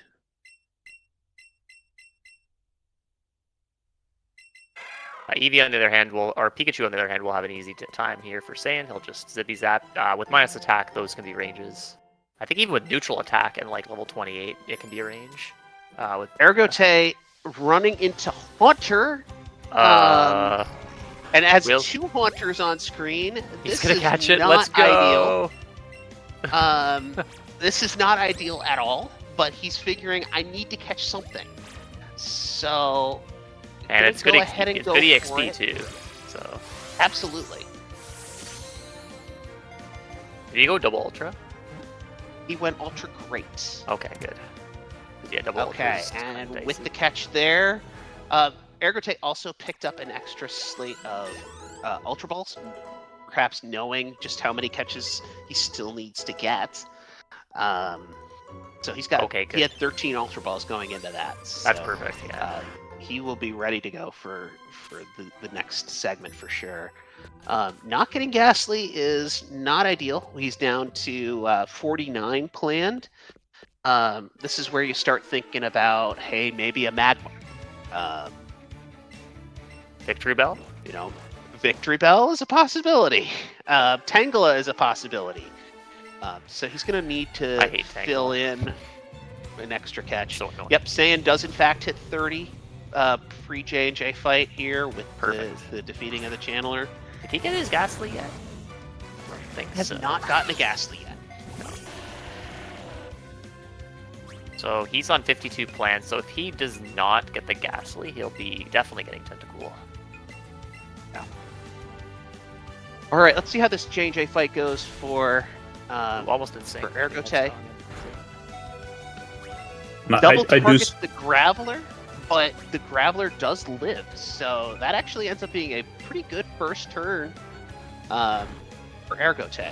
Gonna let the Graveler go down here. Okay, this isn't too bad. Probably bring in something like Cubone that can take a hit from Wheezing. I don't think it will take a hit. Eevee still outspeeds, and he was able to set up 2+2 already, or 2+4 already. Let's go, Haunter. And Saiyan does get the Ghastly that we were looking for. The rich get richer.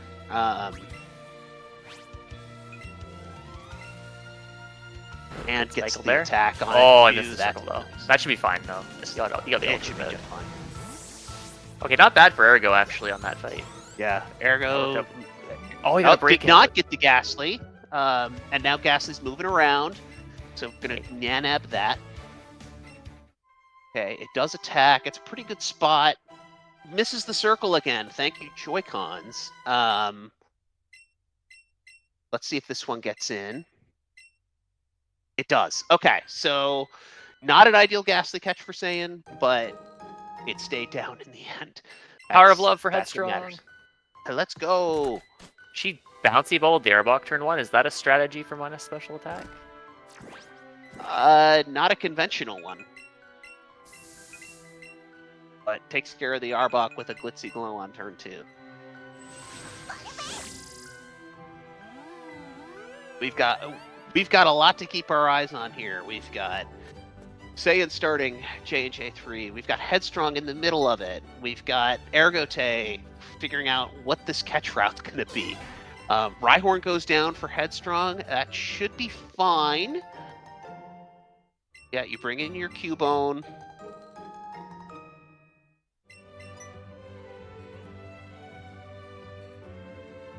And you just take care of that little last sliver of health. Yeah, obviously went for a range there on Wheezing and just did not get it. Also, Ergote, I mean, it needs everything he can find, but really wants to stop running around. I mean, his calves are huge at this point from running everywhere. So he wants to be able to get a ride Pokemon. Fierce in the chat suggesting maybe a Snorlax catch. I would suggest not trying that, but that's me. Yeah, it would be ill-advised because in order to catch Snorlax in this game, you have to defeat it first. And then it's not a in great this gifted evolve sort of threat. timed battle, and then it's still a terrible catch to try to get after the fact. So Ergote correctly running from that. As fun as it would be to see a Snorlax catch, just not optimal from a speedrunning perspective. It looks like Sand just kind of having a 4-turn J&J here. Yep. Yeah. And again, that's the benefit of that level 30. You could potentially, if you had a situation where you were below that and minus special attack, like say, and all these other runners are, you could start missing ranges, and that could turn into a 5-turn fight, even a 6-turn fight, and even worse if things really go awry. So, for the clutch, hey, look, A ride Pokemon, let's go. All right. I really liked how Ergote still did like the spinner or the trainer skip movement and went below the Pokeball, even though he wasn't on the Rhyhorn. I think we're just so used to it. It's like, oh, that's just what we do. Yeah. So, for context for newer runners, in order to miss that spinner, you would think intuitively, hey, I gotta hit this spinner or this trainer, they're in my way. But if you sneak around the gate just so, and you can't really do that on a mount Pokemon, but if you dismount your Pokemon, which you do by running into the Pokeball, that's just there. We're about to see this on Headstrong screen. You run into the Pokeball, you'll dismount the Pokemon. If you dismount the Pokemon and just kind of quickly navigate around the fence, you'll go ahead and miss that trainer altogether.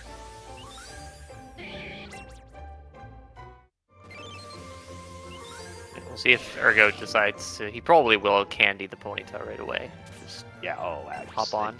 Yeah. He has I to do a would bit of say party not even a management question anyway here. to get it in the party. And it's actually an optimal time to menu. Now he's only got 2 Pokemon in the party. He'll level up the Ponyta, so he'll do that, take care of that. He'll get the Cubone to evolve.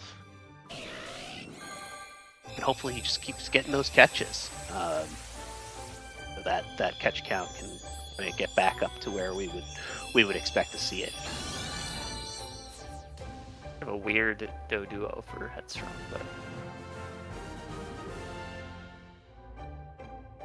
yeah. So normally I see a Pidgey on Sane's screen. Normally, if I were to see that and I don't have a Pidgey, I am cutting that bush and getting it. However, Saiyan already has Pidgey and Pidgeotto, so will not be catching either of those. Oh, bonjour! Ergote finding a Chansey. That is he's going for it! Let's go! He's going for it! He's going for it! This is not advised! This Chansey doesn't provide any real benefit in terms of double ultras for sure here. But this is an extra catch. We were talking earlier about he did need something. It's and it gets motion controlled on the first throw. Unfortunately, not hitting the circle. Okay, he got it. It's But fine. gets it. Actually ends up being better because you don't want to get all that experience. I mean, still. That's perfect. plenty Yeah, of the Cubone only got 1 level. That actually ended up just fine. So the Cubone evolves. it's almost a waste that he already used rare candy on the Ponyta. Yeah, right? You could actually rare candy skip later on. But sure, that works.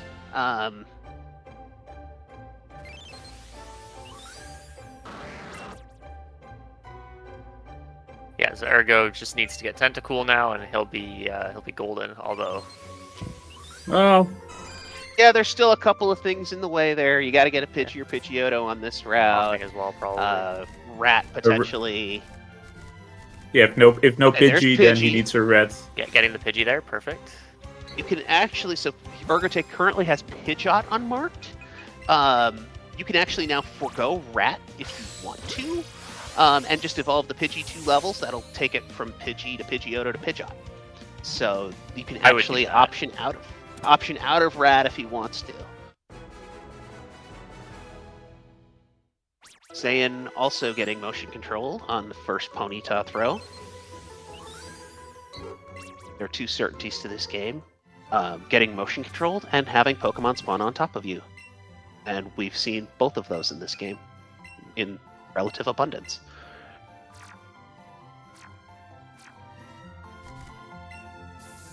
Going to a duo and glowing Psyduck. Did Ergo get Psyduck yet? No, so that's going to be really good for the Pidgey here. So he has actually marked Pidgeot as well, so he's not going to be... going to be going that, wait a second. Still got Rat marked. Yeah, but he's at plan 50, so what would he be cutting? Does he still need the Rat then?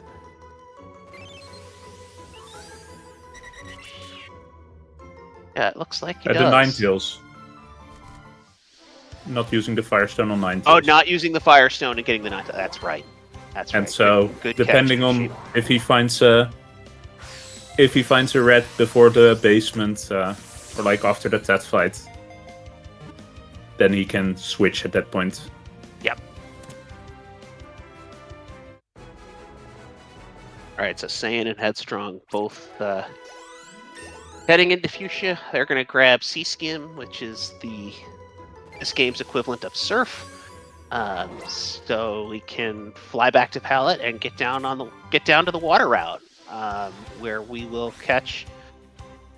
Spoiler alert! Our sparkling, star-shaped new mate.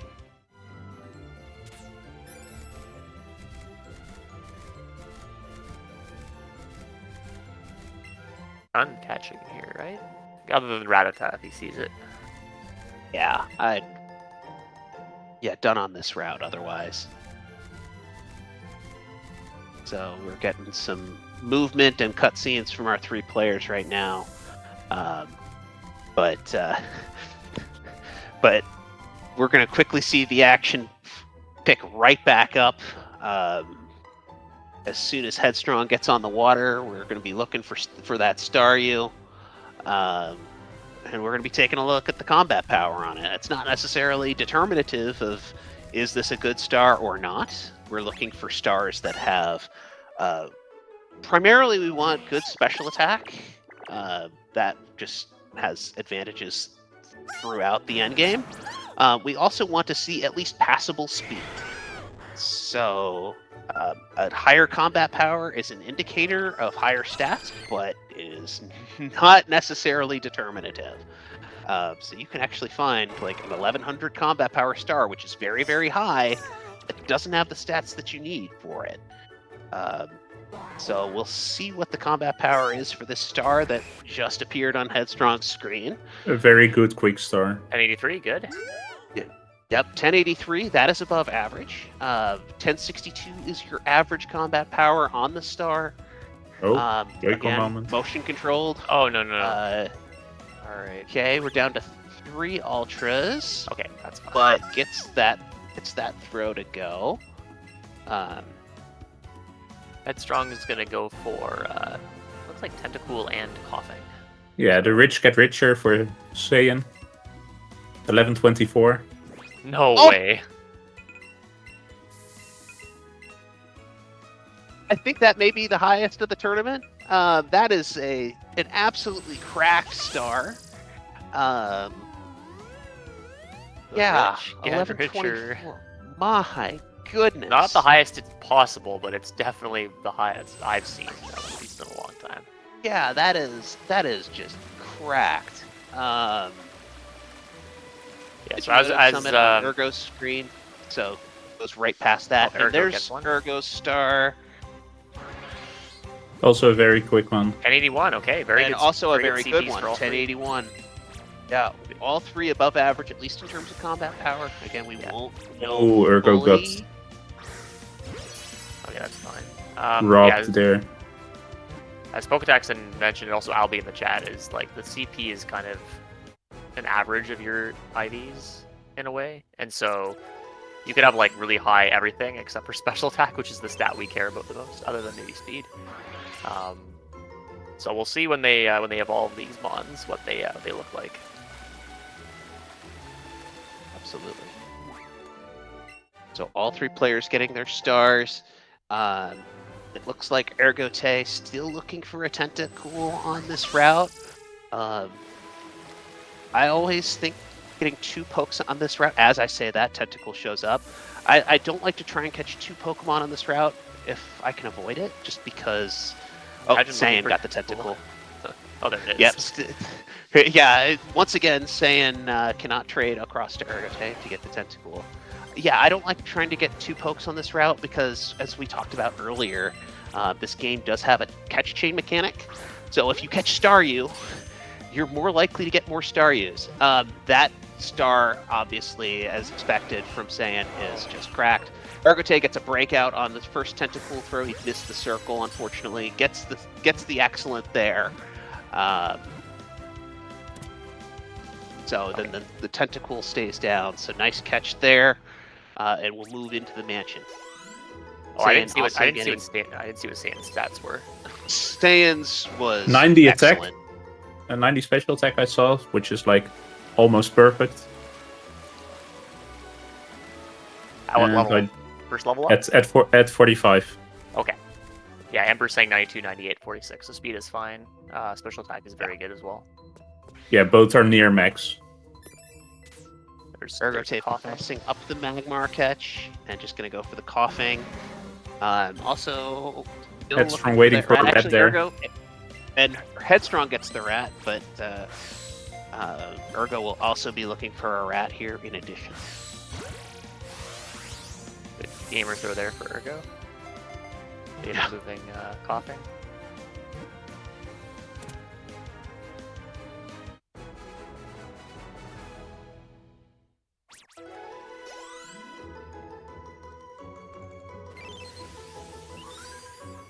Okay, so all of our players getting catches there. Let's take a look at this Starmie.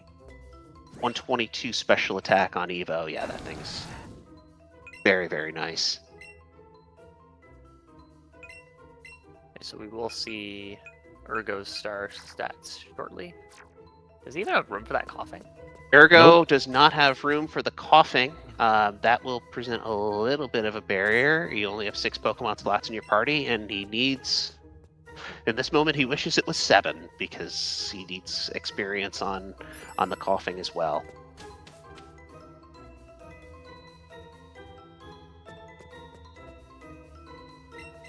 Headstrong getting her coughing. Still looking for the rat over on Ergote's screen, or, you know, that Magmar would be looking pretty good right about now. Just need something that he can catch. All right, let's take a look at Ergo's star. A little A bit slow. slow. But Speed, Yeah, Solid speed should be fine. slow. Speed should just barely be fine. 86 at 45. yeah, you will get outsped by the Rapidash, Yeah, the Pidgeot on a Viridian Rival should be fine. but the rest is good. Yeah. Special attack is still good, so I can't complain about that. And now Headstrong. Let's see Headstrong's. About the same. Same. Very slow for Headstrong. Nah, it's the same, I think, as Ergote. 1 speed less at 45. Yeah. Otherwise, looks very similar. Yeah, not quite as good, I would say, as the other 2 stars. It only had 84 special attack on the first candy. But still very much passable.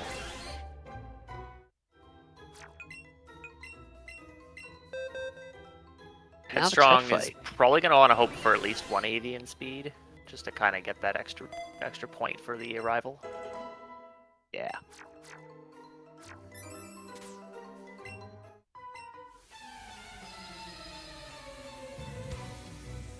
And Saiyan has a perfectly fine Ted fight. That can be scary if Electrode hits your Starmie, whether it's a crit or a para.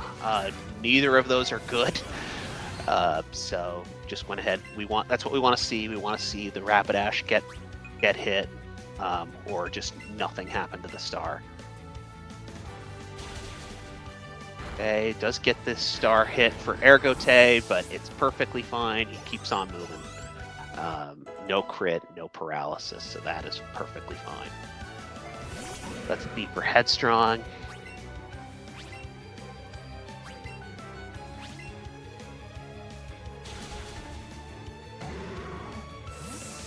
Okay, perfectly fine fight for Headstrong. It's the same. Starmie gets hit, but not a problem there. Both Ergote and Headstrong will take the heal bed that's coming up here in the basement, and we'll be just fine from an HP perspective to take on Blaine. And using the repel to clear a traffic jam. Yep. There we go. I think still looking for something to catch here. Oh, there's the rat. There's There we your rat. go. Okay, perfect. Just before the Firestone. Yeah. Like the item straight below the red header, if we like spawn back in on this side, is the Firestone. This catch rate is. It should be pretty good still, even with the great poke on this rat. Yeah. Yep. Got the rat. And it was stressful, but the catches are at least done for Ergote. We're going to continue to note the party space situation, because coughing is not in Ergote's party at the moment, despite easing still being planned. So we got to keep an eye on that. Normally coughing and Grimer evolve into their respective evolved forms at like the 4th J&J fight. So we're already missing some experience as a result of that. How is Ergote going to adapt? Do you find an extra rare candy somewhere and just candy the coughing? There's a candy right here, so make grab and there that. is a candy right here. Ditto. Oh, he's going for it. Yep. That's exactly what he's going to do. That's a good strategy there. 100% agree with that. He needs to get that coughing in. The coughing pretty much needs to be evolved by the time he beats Sabrina. So he can just do that on this menu here. He'll probably just use the candy now and then bring coughing in.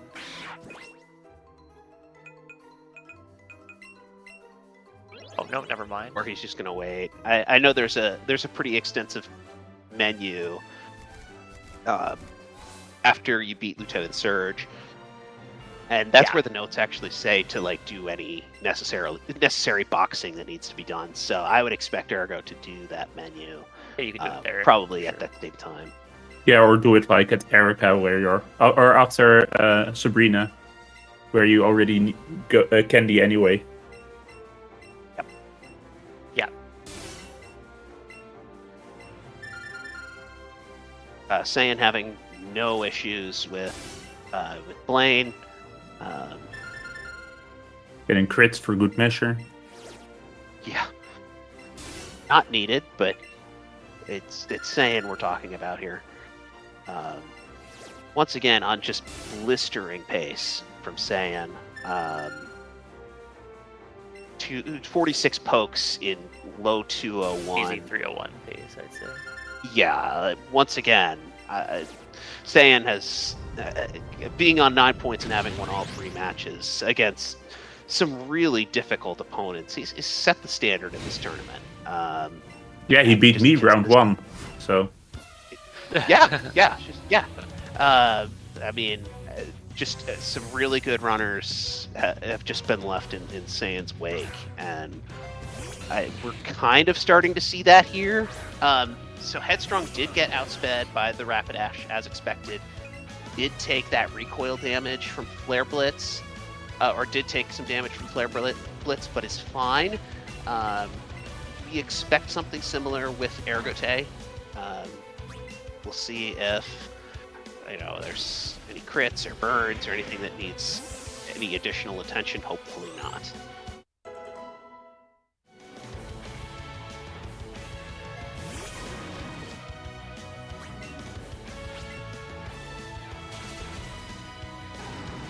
now our runners.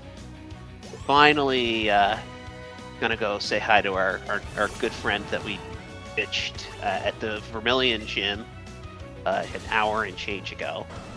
Ergo actually able to outspeed the Rapidash, so that speed is okay.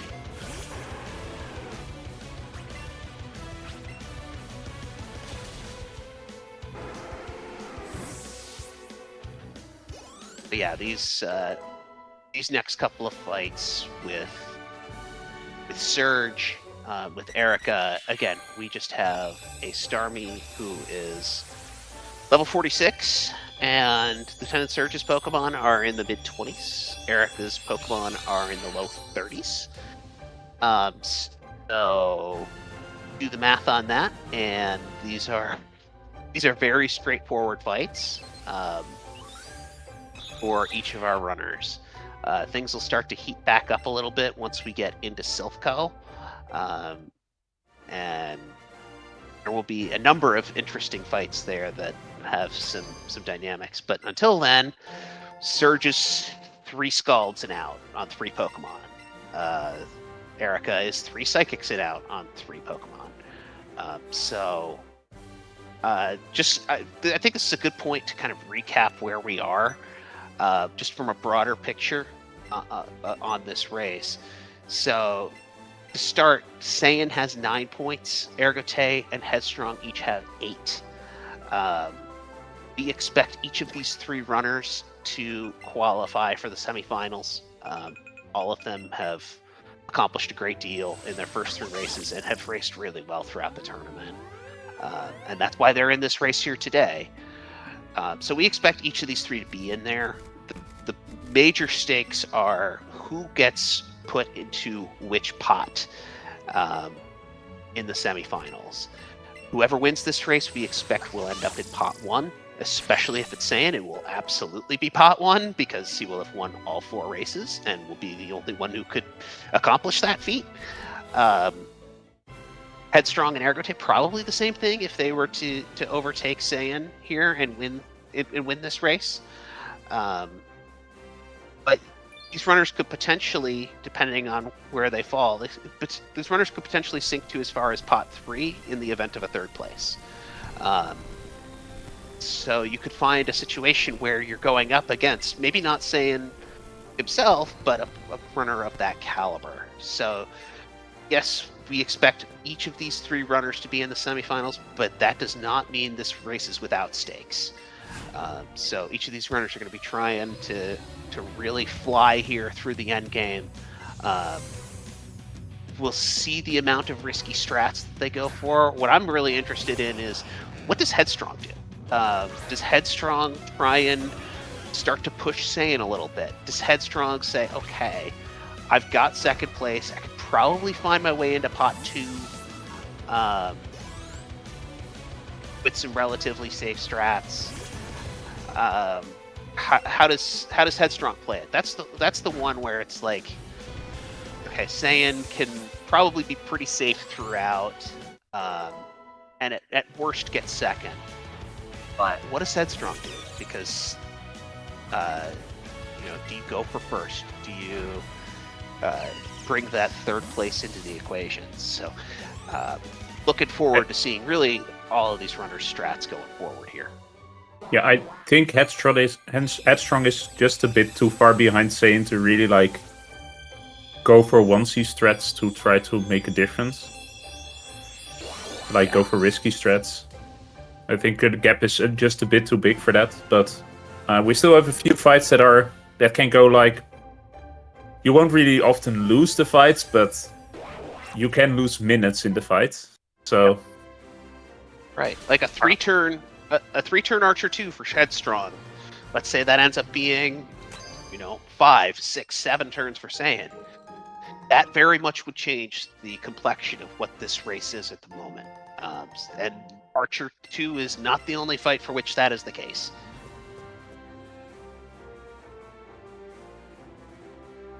Yeah, Ergo exiting Surge's gym here. We'll see what he decides to do with it.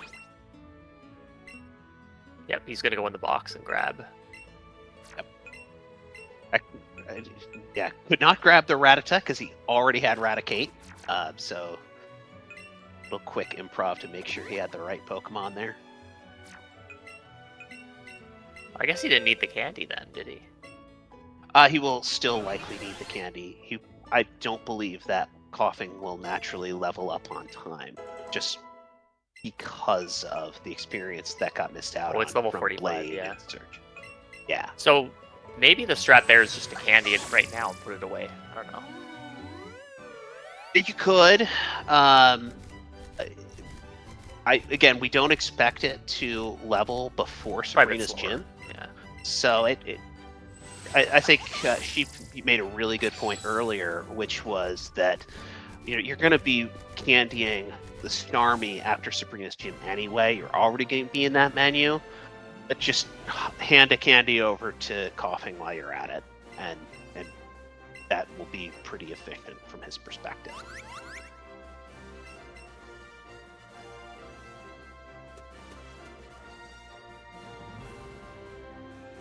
So Saiyan makes light work of Erica here, and will be the first one to make the arduous flight from Celadon City to Celadon City, and will Pupper's trying to come with for the journey into Saffron. So you're coming up on Silphco, and this will be a pivotal part of the run for all three of our runners.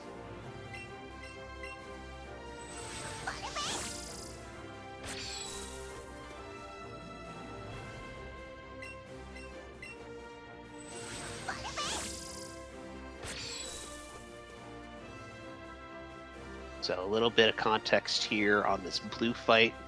For some reason, Blue sees fit to show up and say, basically, all right, Pipsqueaks, you guys can handle this, but first you need to fight me. And so that's his contribution to the plan of getting Team Rocket. Anyway, so this fight, you could do one of two ways. I think I saw Saiyan bring Dodrio to slot 2. This is kind of the safer of the two strats, where you X-attack the Dodrio and have it use Drill Peck to take out the Executor, because otherwise Starmie just does not have any moves for it. Being a Grass Psychic type, Electric, Water, and Electric, Water, and Psychic will not do the trick. So we're seeing the X-attack on the Dodrio now, we're seeing the Drill Peck, and then Starmie, of course, being a Water type, Charizard will come out, and the Starmie will just go ahead and Scald there. Yeah, 127. I think it's 15 and 16 with Scald. Yeah, he could just straight Scald this, and it's to Iron's point, this is a 15 and 16 range, and that's what he's going to do. Gets the range, very nice. Rich get richer. More bingo card nonsense. That star, by the way, is just absolutely busted. I mean, we knew that from the combat power, but it has 100 defense, which means that any sucker punches from Archer 2's Raticate are going to do the minimum amount of damage. But as good as its defense is, its special defense is even better. Saiyan actually saving, just in case this Archer 2 fight goes horribly, horribly wrong. Is he low on potions or something?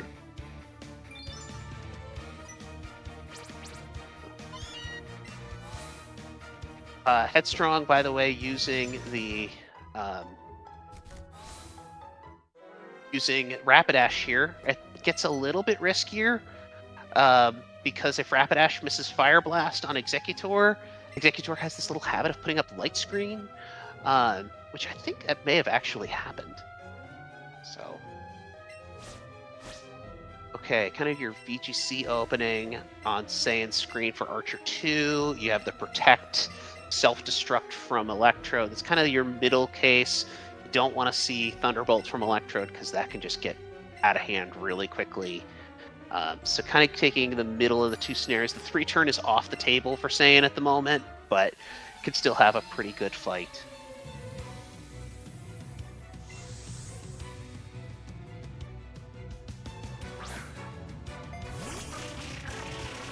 Yeah, Thunderbolt turn Going 1 is can actually go okay, if provided it doesn't do it again. Yeah. Because the self-destruct goes into the Raticate, and then that's half the Raticate's health gone. Right. Yeah. In round 2, yeah, this was an 8-turn fight for me because the Electrode Thunderbolt paralyzed. I got fully parried turn 1, had to heal turn 2, got fully parried again turn 3, and you're just sitting there contemplating the meaning of life at that point. Headstrong By the way, got T-Bolt turn 1. Let's see what happens T-Bolt here. or Headstrong.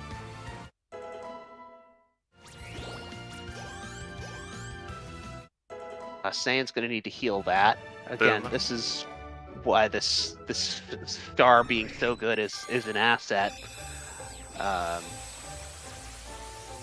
Because that probably doesn't survive if it's not as cracked of a star. So Saiyan is through.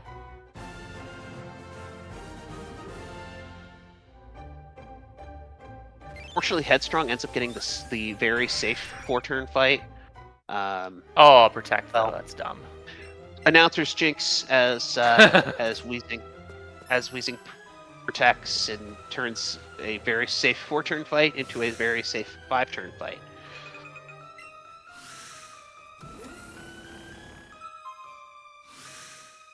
Good. I think we'll have a good comparison here between the paces between Saiyan and Headstrong, because Headstrong is going to get the I think the coughing or the tentacool leveled up here. Yep. So he'll have 47 as well.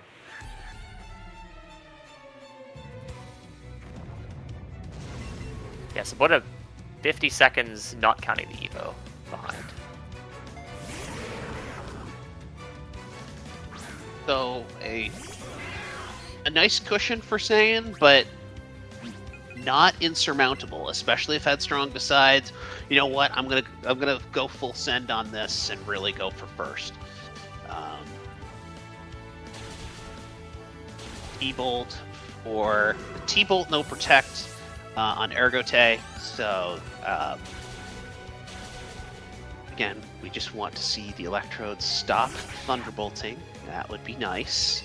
Yeah, and Go ahead Ergo and doesn't have super potions, so Oh no. Oh no. he did pick up the hyper Does have a potion. hyper Did he in use case it? it's We needed. didn't use it. Okay. Thunderbolts again. This is where that No. Well, this is where that hyper is going to come in, but the Electrode is gone because our good old pal Cubone took care of it. This could still be a little scary because Golbat obviously has Crunch. If you could imagine Crunch plus Sucker Punch could do a lot here. But fortunately, Sucker Punch fails because it didn't actually attack. So Cubone is once again being a actually pretty good pal here in this fight. Takes out half of Eradicate's health. Yeah, Just want to see that happen again. Yeah, don't choose Headbutt now to hit the Golbat. Yeah. Yep. Ah, And of course, I cursed it. naturally, the headbutt comes out.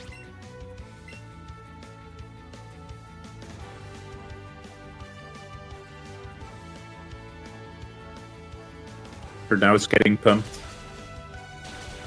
Yep.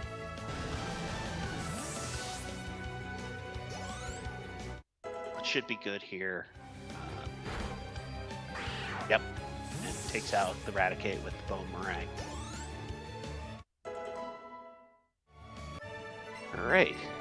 So Saiyan embarking on the Geo2 fight, which is by far the easiest of the three. It is X special attack and then Scald your way to victory. Headstrong is paralyzed, unfortunately, but being Eevee does have a paralyzed heal to use. Pikachu tends not to buy paralyzed heals. Eevee does. So that does come into handy for Headstrong. Getting rid of that paralysis. May have to take a menu outside of the fight to heal that HP a little bit, because that might be a little low for Sabrina's gym. So potentially a little bit of time loss on that one.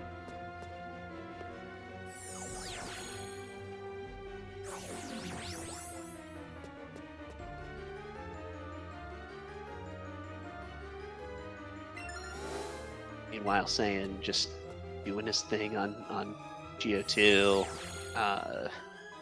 Again, I can't emphasize enough. This is just downright speedy. Yeah, this is legitimate 301 pace from Saiyan. Again. Actually, Again, 301 41 is his slowest time so far this tournament. which would beat my PB by 2 minutes. Yeah, that's unbelievable what he's putting up in this tournament. But that's what we've come to expect from Saiyan, and there's a reason he's a world record holder in Pika. Like, this is and not just for himself. He's also like been training some of the other Frenchies like Yaxo, who's also had like massive improvements. He went from like a 318 in round 1 to a 305 in round 2.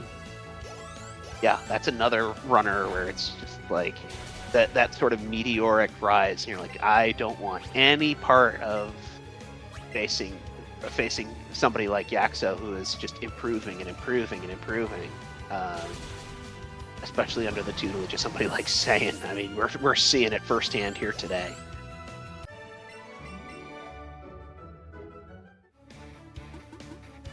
Headstrong through Giovanni, Ergote through J&J. So a little bit of distance becoming apparent between our three runners. Not insurmountable by any stretch, but Saiyan's got to be feeling at least pretty good right now. Ergote is probably, let's call it, a minute and a half behind Headstrong. So some room to make up for each of Ergote and Headstrong. But again, this game, it's 1 minute you think you're on top of the world, and the next a crit happens. That's just kind of the nature of it. So by no means is this a done deal.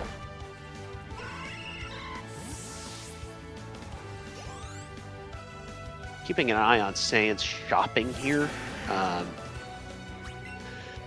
He does buy, so Pika does buy X defend back in pewter, so he's already got the X defense, but notably does not get X special defenses. So we're going to see 2C Agatha strats. We're likely going to see 2C strats all the way through Elite Four. We're going to likely see that in Agatha, in Lance, and in Champion. Yeah, Saiyan has been going for that this tournament, just for the consistency. The X defense could have just been, because you buy it early in Pika, you just buy it just out of habit, or maybe there's a maybe because it's early, maybe you get into a situation potentially later on where you may need it, so he just bought that out of just to keep his options open. But obviously at this point he's gonna probably not use it on Geo. Right, yeah, for Pika you actually buy it for what's called God Menu. The idea being, throughout this mid game, and you've seen it, these runners can easily access their X attacks and X special attacks through just one input. And it's slightly different between the two games because Eevee buys burn heals and paralyze heals. So Pika needs a couple of items to make up for it. So we buy the X Defend early in Pikachu. And then I also pick up the Ether on Route 25. So that's how we get to God Menu on Pikachu. So you just need those 2 extra items that you wouldn't normally buy in Eevee.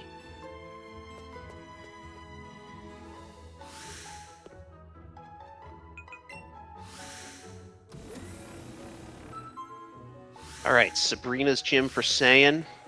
We're looking for if and when Mr. Mime chooses to light screen. Turn 1 light screen is your standard. No light screen is ideal, but it's kind of a myth. We'll see if... Okay, there's your turn 1 light screen. The myth will have to live for another runner or another day. So essentially, you're burning off turns to get rid of the light screen for Alakazam. So you end up scalding this Mr. Mime twice. If you get light screen turn 2, you have to actually burn another turn, which you do by healing. So that's why turn 2 light screen is the least optimal option. But yeah, again, turn 1 light screen is what we saw for Saiyan, and it's really the standard fight. Saiyan at 130 already, he's going to rare candy, so he'll be able to scald both the Weezing and the Venomoth in Koga's gym. Ergote did buy X special defense and X defense. And the X defense. So we're going to expect some riskier strats here from Ergote, which, again, why not? You're in third, potentially looking to try and track down Headstrong here in the late game. So, yeah, I support that decision.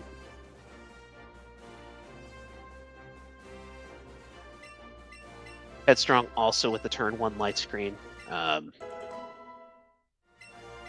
So we're going to see a very similar fight to what we just saw here from Saiyan.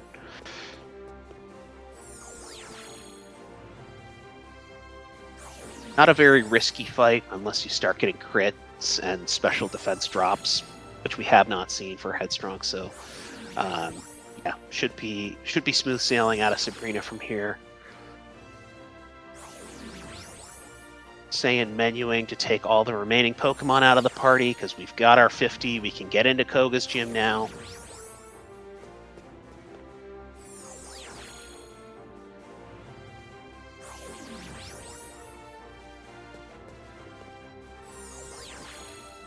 And Ergote quickly making his way through.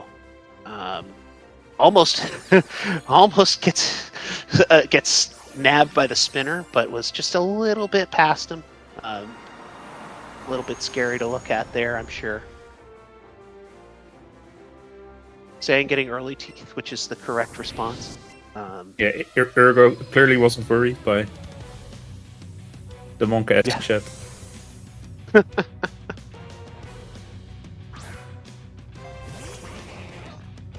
Okay, so we're going to quickly look on Ergote's screen how his Sabrina fight goes, and then we're going to flip over to Saiyan's. Turn 1 light screen. Turn 1 light screen. Okay. Yep. Don't have to watch the rest. Yeah, I was going to say, he is a little low on HP, so Yeah. hold on to your horses there a little bit, but let's see how he deals with it. Yeah, he's got a heal here, which actually is perfectly fine. He's just going to let the light screen run out on this turn, and yeah, he's perfectly safe to knock it out. Just takes the extra turn to heal. Now, Caden on Saiyan's screen. Caden is a trainer that exists. You want to see turn 1 protect here if you're Saiyan while you set up the X special attack. Gets the Moonblast, but no special defense, special attack drops, so that should be fine. Other than you get another protect. Fortunately, Saiyan does have good special attacks, so should be able to use some Scalds to maintain psychic. Easily. Yeah.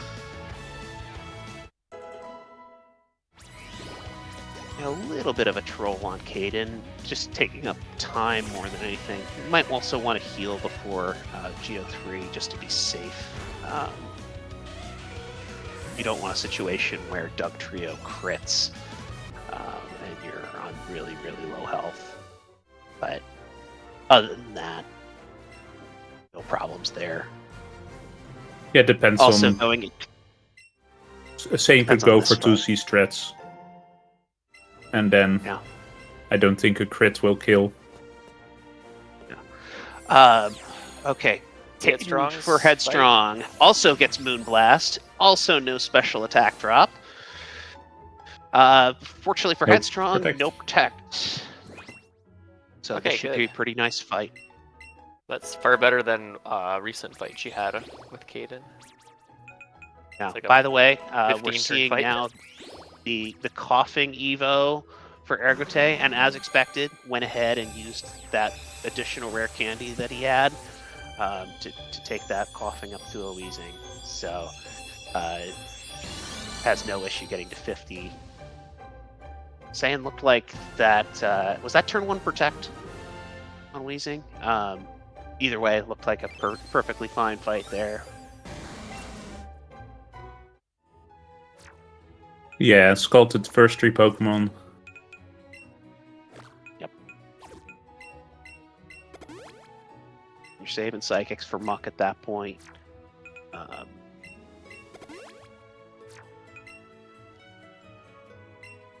Yeah, it looks Yeah, like me we too. Not a have. perfect.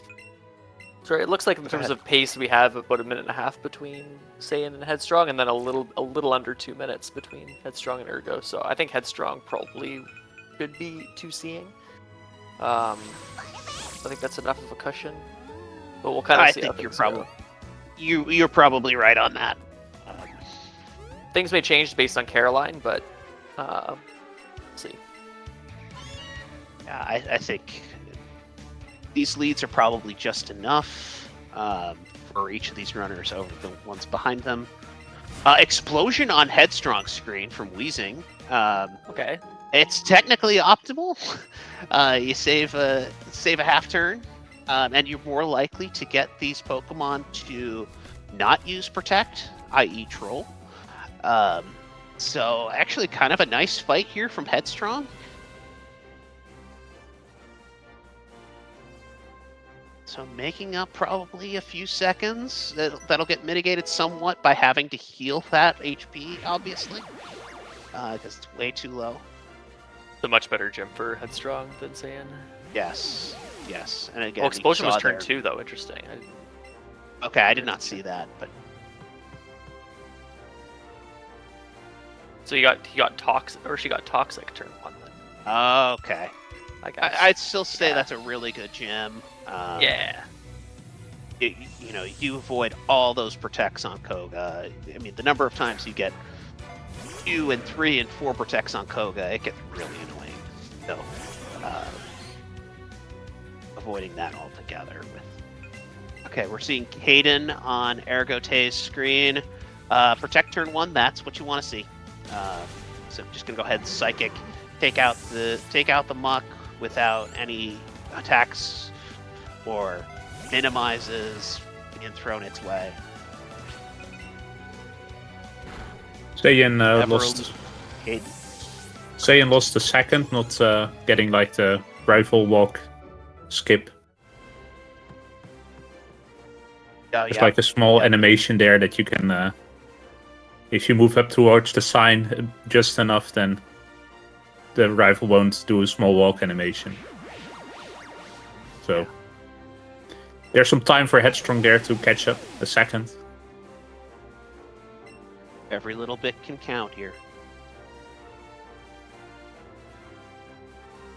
Now we're seeing Ergote's Koga fight. Ergote's special attack was better than Headstrong's, but I don't think it'll be enough to scald the Wheezing and Venomoth. So you need 131 and 128 respectively. I don't think it's that high. Haven't gotten a look definitively to confirm that, but scalding the Wheezing. Okay, that works.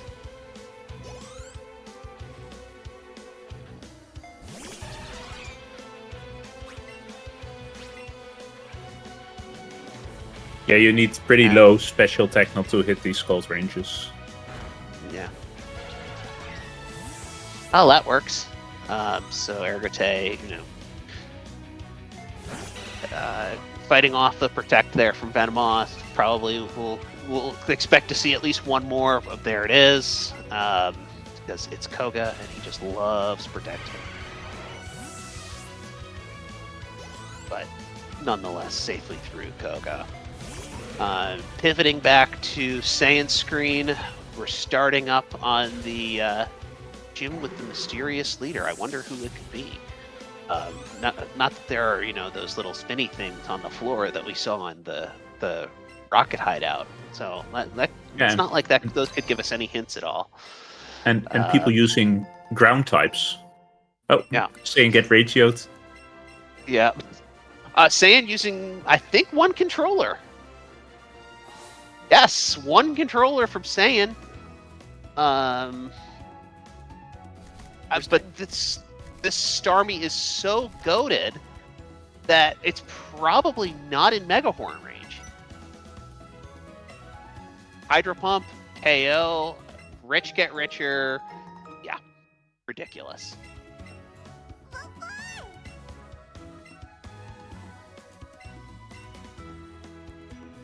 Asserting his dominance even more. Yeah. Might have been dizzy from getting ratioed there and just all the warp pads in the gym, but you'd never know it.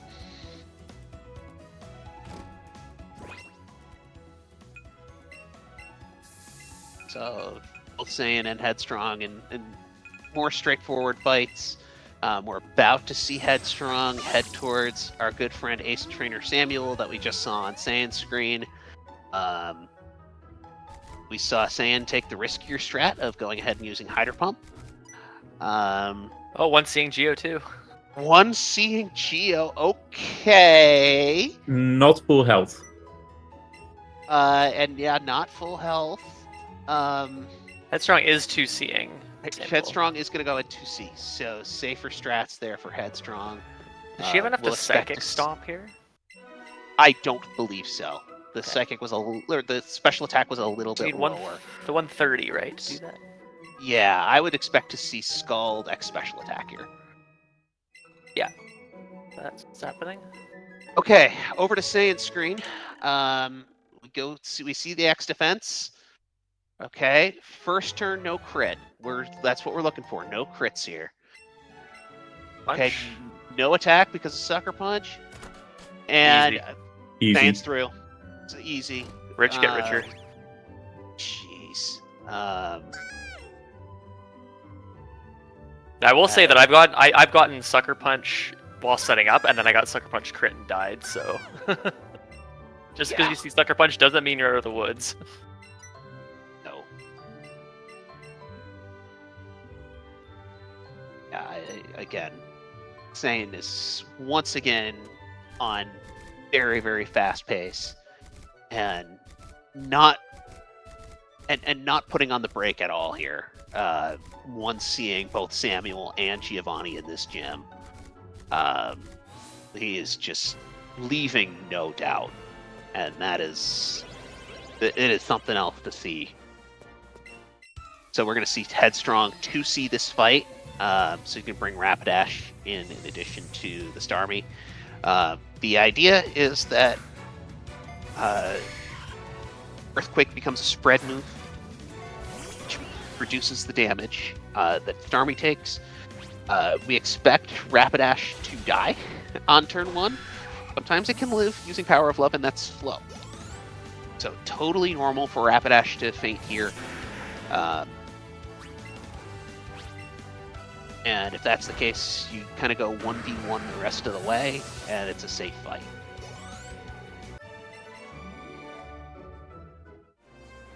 Rapidash faints, and it'll be a nice quick fight. And really, it's free from here for Headstrong. It's just going to be a whole bunch of Scalds. Let's see what Ergote does. Ergote just going to go ahead and 2C on the Samuel fight. I think if you're Ergote, you're probably looking at the situation and saying, I need something to go wrong for either Saiyan or Headstrong in order to get that first or second place. So kind of taking that accordingly and just not taking any undue risks in that. And there in that is situation. benefit, even if he does come in third, there is a benefit of at least finishing the race and not DNFing, because you get your Right. you don't get any points obviously, but you would still put up a time. And 8 points is almost certainly going to advance you to the next round, even though it may not give you a good seeding. So Yeah, and even more important with that is that after the points, the first tiebreaker is the amount of DNFs that you get, or like the head-to-head and then the amount of DNFs. So that will really make that could make a huge difference. You just have to finish a run, because otherwise a lot of people can jump up. Exactly. And for someone like Ergo Tate would also be trying to get the medium time as low as possible for this round would also help. Yeah, that Because could, the least people there are getting 2 points, the better it is for Ergo Tate. yeah, and that could have some significant downstream effects for those people who are currently hovering around the median time from maybe prior races. I won't name names on that.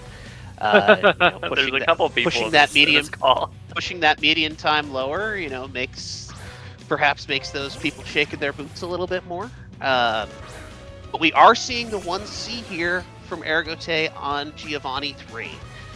So we're hoping for something similar to what we saw happen for Saiyan. We're hoping for no crits on these 3 turns that Doug Trio has. That defense is ridiculous on Ergo. He could have maybe skipped X defense. Yeah, and that's exactly what we get. So nice fight from Ergote. Headstrong taking care of Rival 5 now. We're just going to quickly take a look and make sure this outspeeds the Pidgeot, which I believe it does. It does. Okay, so that'll also be a safe fight.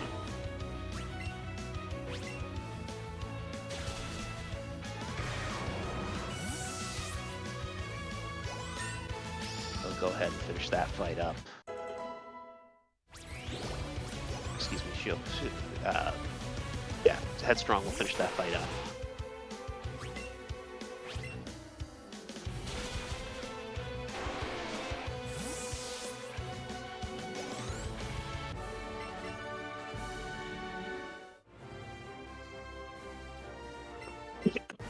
Excuse me.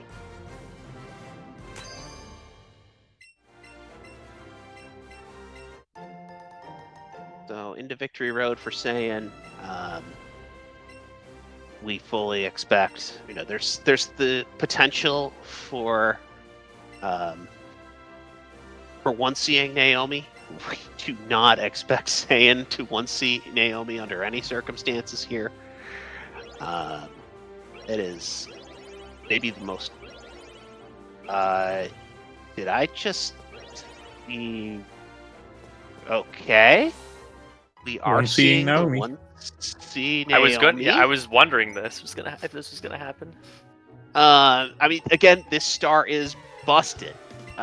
So maybe figuring that the star is so good that there won't be any issues. Ooh, that's risky. Okay.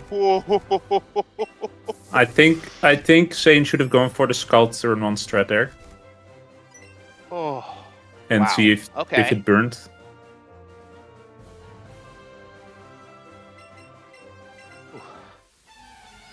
Sane is leaving nothing in the tank. He is just going. Demoralizing. Yeah. You see the runners behind using actually safer strats than Saiyan is. There is just no room for doubt here. Even if Headstrong wanted to use riskier strats, there would be no time to be made up. So it's just laying down the hammer here.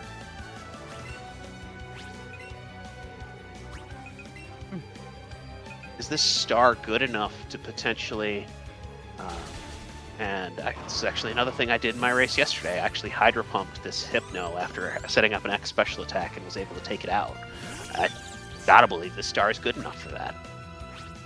But falls asleep here, so just gonna take a turn to. Its accuracy stat has been good enough so far. Yep. So here's the hydro pump, and does not get it. So falls asleep again. Yeah, that's a bit of a time loss. Well, even if he went for T-Bolt, he still would have gotten put to sleep unless he paralyzed. So. Headstrong Not really doing the much safer 2C strat on Naomi, taking care of the Kangaskhan with the hydro pump, leaving no room for any miss shenanigans. So good fight there.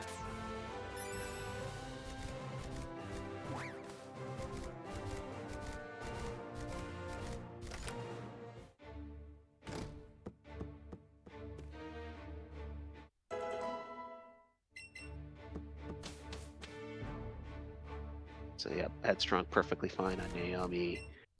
We'll assume probably a more standard Hypno fight for Headstrong and Ergote, with their special not being quite as good as Saiyans. Probably go double T-Bolt in both instances. Notably, Headstrong not pushing a boulder into a corner. Not that anybody has done that during the course of this tournament. That totally has not happened. Nobody pushes boulders into corners.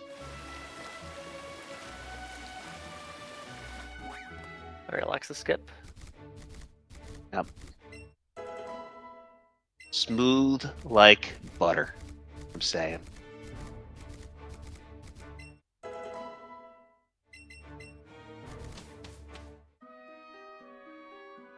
All right, here comes Caroline. All right, what will Caroline do? You got to set up an X special attack, and then it's guaranteed if you hit the hydro pump. Ice beam, no freeze. That's good. And it's the hydro pump. Why not? That easy. Yep. Ergote continuing, more conservative strats here. Gonna go ahead and make the people on the median squirm a little bit by putting up what will be a really good time, despite like most likely a third place finish here.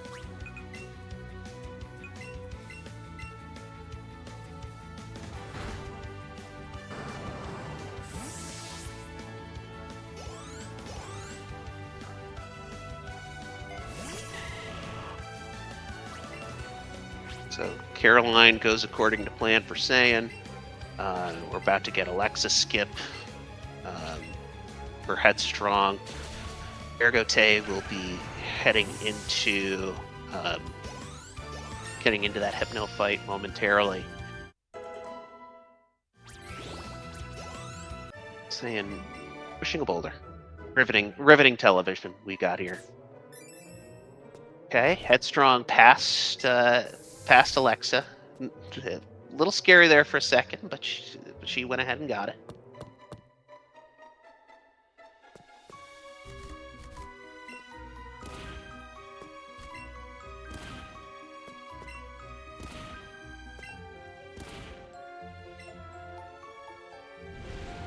Ergote also not successfully not pushing any boulders into corners. Again, high level stuff that we're talking about here.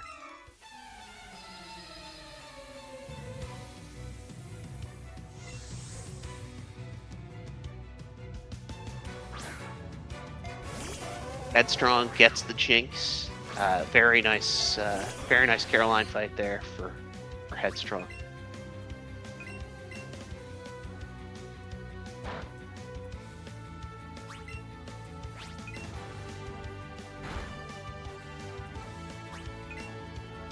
Also getting put to sleep is Ergote on that Hypno fight and trying to go for Dream Eater. Well, what strats?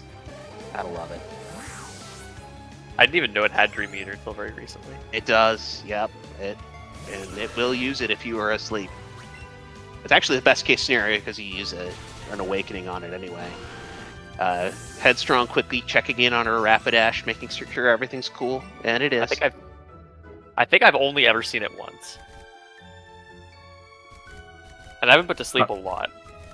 So I often see it, so either that or I'm not paying attention. Saiyan out of Victory Road in 2:07:35. That is just lightning quick.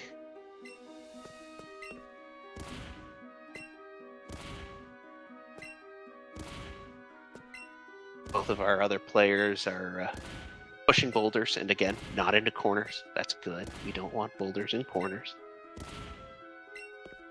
yeah. So this looks to be like Except the corner with a button. Yeah, the corner with the button is good. Corner with no button, bad. Yeah, so Sane is on like a 301 pace. Yeah. I would expect to see a bird or a fish here from Saiyan, and that's Lapras. exactly what we're going to see. We're going to see Lapras strats coming in. Not that he even needs it, because Lance is a guaranteed one-shot, but you do want a bird or a fish for 2C Agatha strats, so Lapras, being a water type, does qualify for that. Caroline fight here for Ergote. See if Jinx will be a friend for us.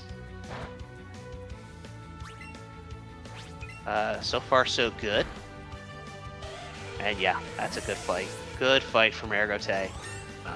Gets that Hydro Pump hit and KO.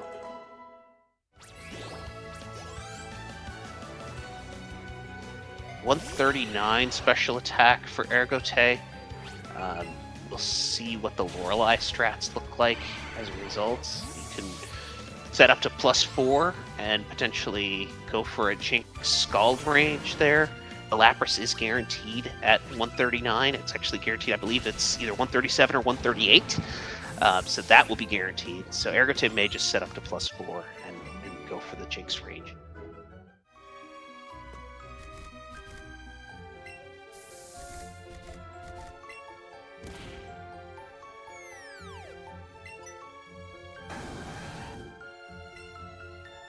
Meanwhile, saying, I'm presuming, just set up to +4 and is just unleashing on Lorelei. The star is just so good that at that point there are no ranges. So looks like a nice fight there. Headstrong, having the lowest special attack of the 3, I believe, will face a little bit more of a decision as to what to do. Also going with fish strat, so using 2C going to be seeing 2C Agatha, going to see 2C Lance, going to see 2C Champion. So is Lapras a fish, or is it like more of a reptile? I mean, a little bit of both, but it's like the sandwich question, right? I mean, but it's a water type. That's all you need. Does it have to meet all the specs of being a fish? Fortunately, no. I think you could argue it looks more like a dinosaur, so a bird then? Oh yeah, dinosaurs did have feathers, according to science.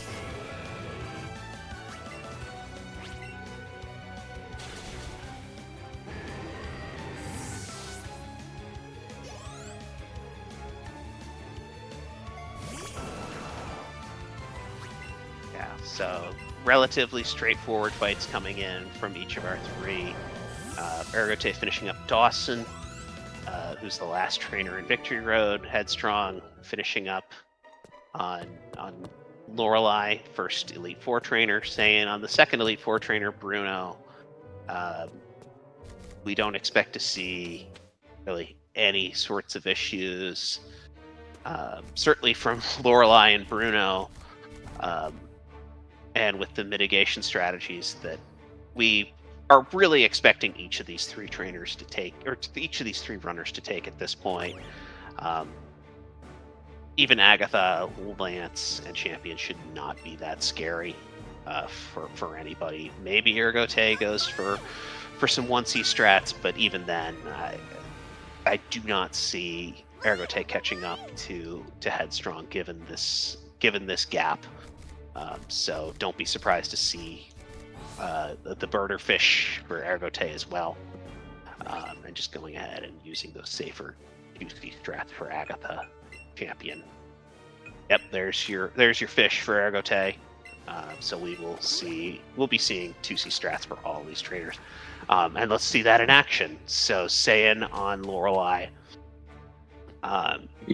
Yeah, he has Not to letting special attack the first turn on the Arbok and Psychic, and then on the second turn Psychic again and use X speed, because I don't. It maybe has happened like a few times that you can actually outspeed the Gengars, but and then you can just scald the rest of them and save some turnarounds. Gengar has 154 speed, so good luck. You usually do not outspeed, so you just got to make sure that X speed comes in before Gengar comes out, and that's why you use the bird or the fish, because at that point Agatha will bring out Weezing as her next Pokemon, so that you can actually set up that X speed without Gengar just sitting there waiting to fire off a Shadow Ball on your Starmie. Yeah, how trainers decide what Pokemon to send out. They look what Pokemon has a super effective move, and they randomly target one of your Pokemon. And then also look like, does it also work on the other Pokemon? So for Agatha here, the Gengar has Shadow Ball, I believe, which is super effective against a Starmie, but not effective against a Lapras. And the Weezing has Thunderbolt, which is super effective against both of them. So no matter which Pokemon she targets to check, Thunderbolt is always super effective, so it will always go to the Weezing. And we've seen it in this tournament already, where people forgot to swap and still had Rapidash in their party, and then get punished for it.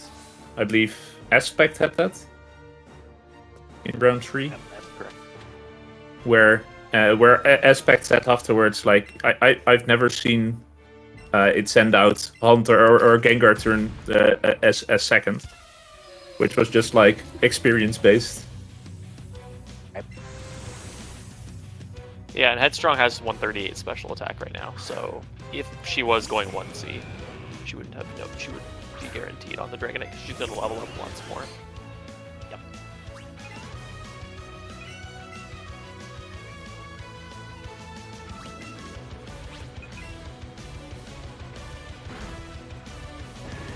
So on to the Lance fight.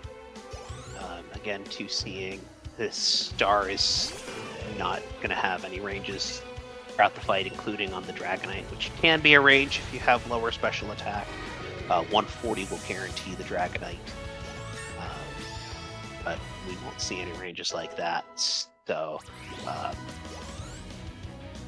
mostly we're just seeing Starmie go in with Psychic after getting fully set up on X special attacks, and Saiyan will be able to go ahead heal during the fight, just for good measure. He doesn't have to do it out of battle.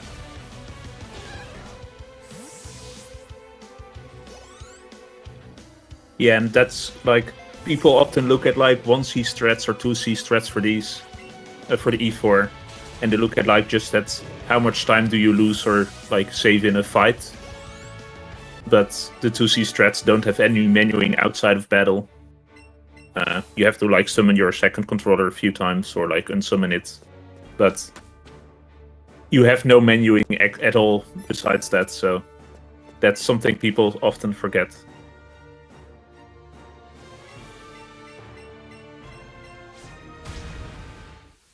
And yeah, Saiyan didn't have a range. It was easily high enough special attack.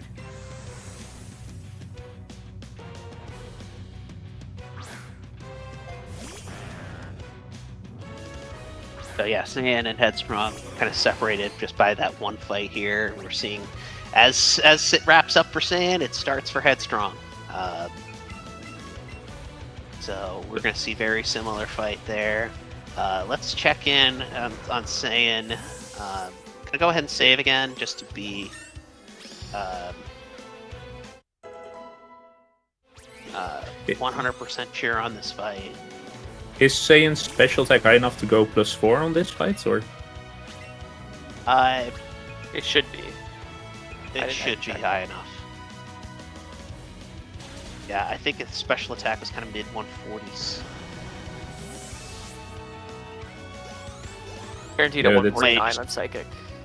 Yeah, may just go to +6 just to be 100% sure. Because if you're 2C'ing, you might as well. Right. Unless something goes really weird. It shouldn't matter.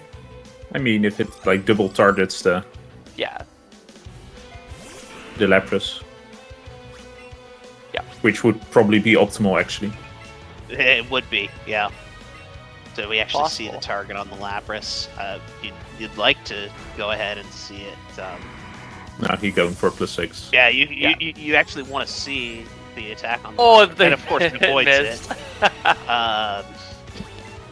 Yeah, you course. want to see that get targeted. Just take out the Lapras. You're not using those additional inputs for attacks down the string. I mean, Thayan's got this in hand now. Set up to +6. This is, just click the right buttons. Yeah, and the reason they use Lapras, or like Lapras threats are popular, especially for Pika version, is because you often do have to set up to +6, and the Lapras is bulky enough that it won't die to a wing. What is it? It's the Quick attack. to a quick attack turn 2. Unless you took a hit from the Seadra on the Lance fight. But that's not guaranteed. So Yeah, normally you'd summon second controller turn 2. well, I think with Sandy's Lapras strats, you bring the Lapras, you take the Lapras all the way. Okay. So you do set up twice. You both 2x items turn 1 on Lance as well, and then hoping Lapras gets hit by Seadra.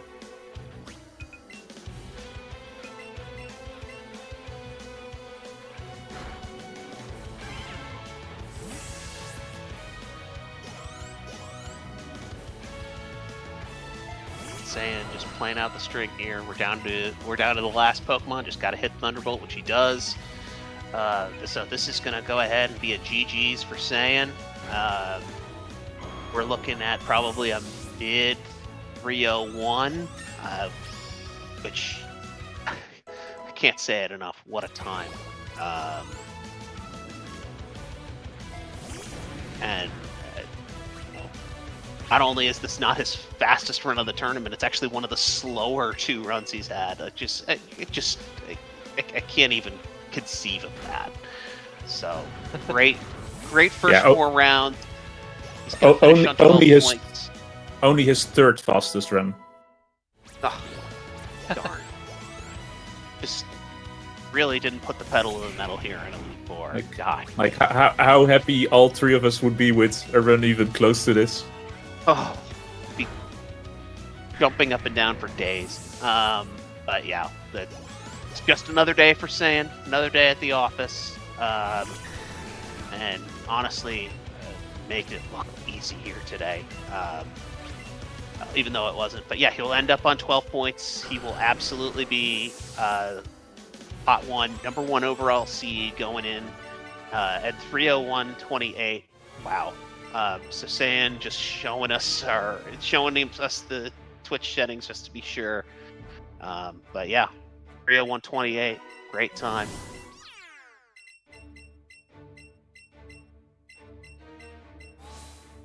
Unfortunately, I've been told that Saiyan does not have Mike on him today, so unfortunately we won't have a chance to speak with him after the race. We will we'll chat with Headstrong and Ergote when they're both done.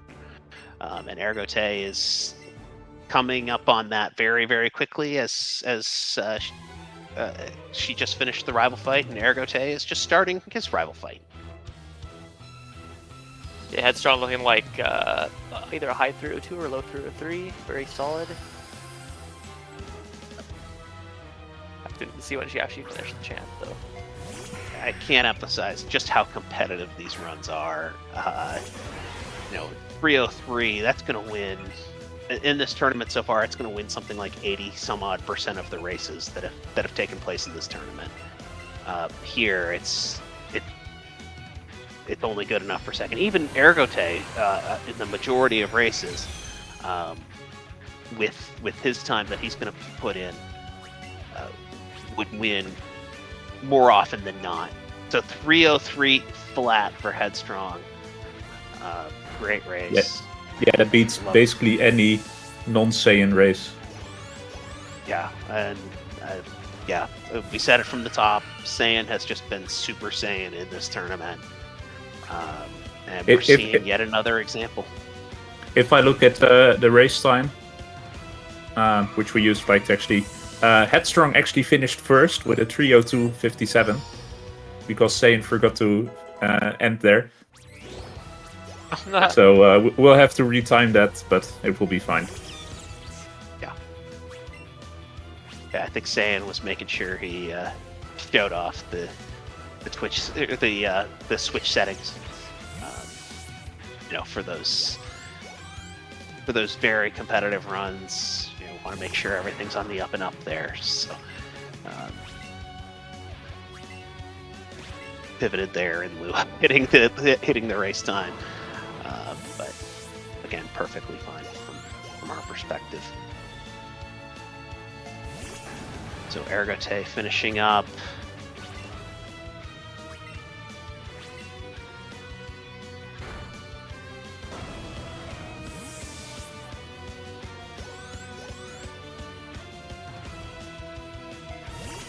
Just got a Thunderbolt the Slowbro here.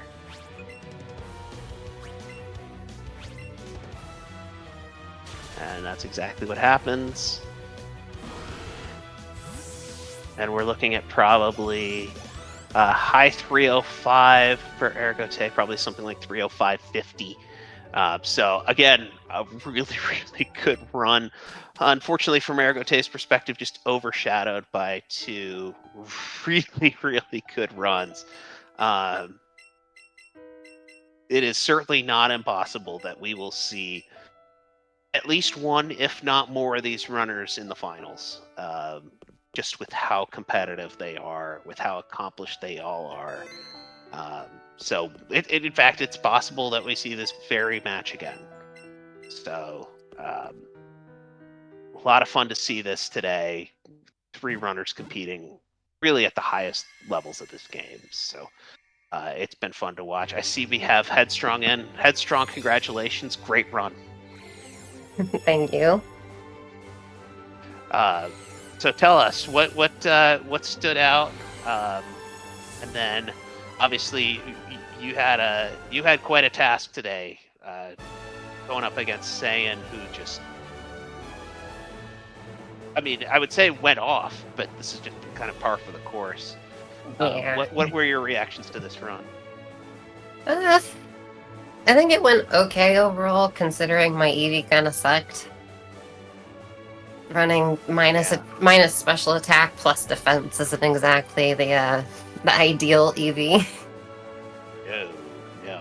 Notable in this race that all 3 runners had minus special attacks. So it was one of the few times I think I've ever seen that. But you were able to, and I see Ergote also joining us. Ergo, GGs. GG. GG's. So we'll open it up to both of you. How was your run? What I know, Headstrong, you've already started talking about it. Just any reactions that you have.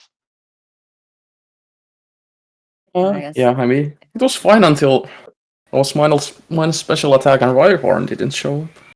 That's just, yeah. Kinda lost my concentration in the mid game. Was pretty tilted, but salvaged what was to be salvaged, I guess. And you were also a little low on the catch count, Ergo. Yeah. I mean, it was fine. I didn't even need the chance, but like, I had it right. It actually worked out that you didn't hit a judge throw on it. And we were saying, we could be sitting here for a while just watching level ups. So that worked out okay. Mm-hmm.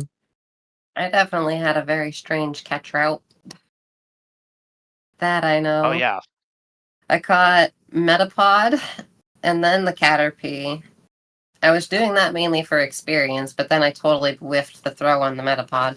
I meant to throw earlier because I knew I needed more. Yeah, we saw the Metapod was actually threatening to run on you, which I don't know how that would work from a a cocoon trying to run, but yeah, we kind of appreciated that, and we figured that's what caused that throw. Had the random Clefable catch without anything and no Clefairy. It just spawned on top of me. I was just like, okay. What else happened? I caught the Solo Zubat because it was in the way to get to the Geodude. There was something else that was weird. Oh yeah, I caught a Fearow. Yeah. Oh yes, we were admiring that catch, and we're just like, she hasn't seen Spearow. Obviously is thinking like, okay, I want to get as much experience onto this Eevee as I possibly can, given the minus special attack. Yep. So that, I mean, it was a gutsy play. Fearow was not the easiest catch, but I've you practiced it executed just for that. masterfully. I've been running a Nice. lot of minus special attack EVs that I knew that if I ever needed XP, Fearow was probably one of the Pokemon I could catch, so I practiced how to catch it. Nice. I think it came in handy on this one, that's for sure. And it's sad that the shiny Vulpix wasn't useful, but Oh, you got a shiny? it was pretty far away. Like I saw one Route 6. Ah. And then you hit the spinner as a punishment. Yeah, because sure, that was because of the Vulpix, obviously. Nothing It to was do just with distracting. Yeah. Let's go with that. So we fully expect to see all three of you runners in the semifinals. Just as we conclude here today, just any thoughts you have going forward, and what you're looking most excited for as we head into the next phase of the tournament. Just hoping for the best, really. Hope that I can keep some kind of consistency going and not see another 307 like my second race. Yeah, I mean, this wasn't even a bad run until the whole Rhyhorn and minus special attack and all that followed. Like, I was, I think, 30 seconds ahead of like PB on exiting Moon and stuff. With a good level, like. I was like a minute behind leaving Moon. Just like, consistency.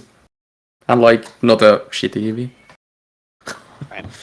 Right. Well, I know for both of you, and even for Saiyan, which this is saying something, might not have been the best run today, but all three of you put up quite a show for us.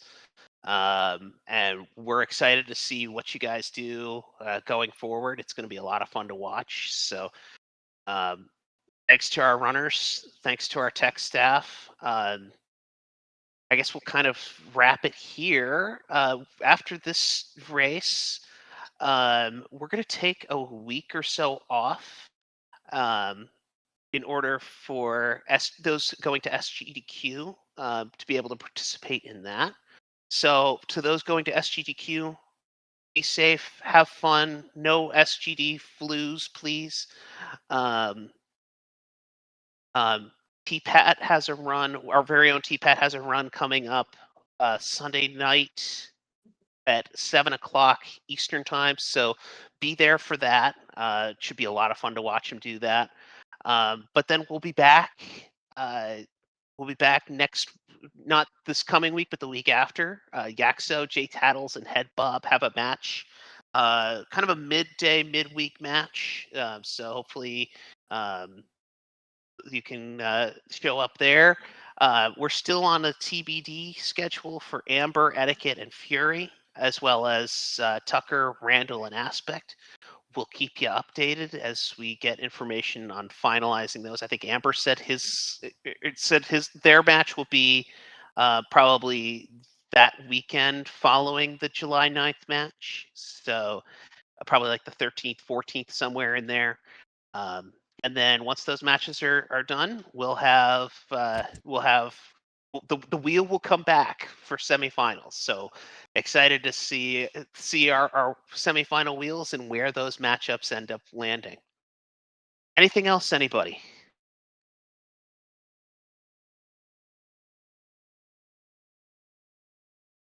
Okay. I guess GG's, not. everybody. Thank you all, and have a good week. We'll see you again soon.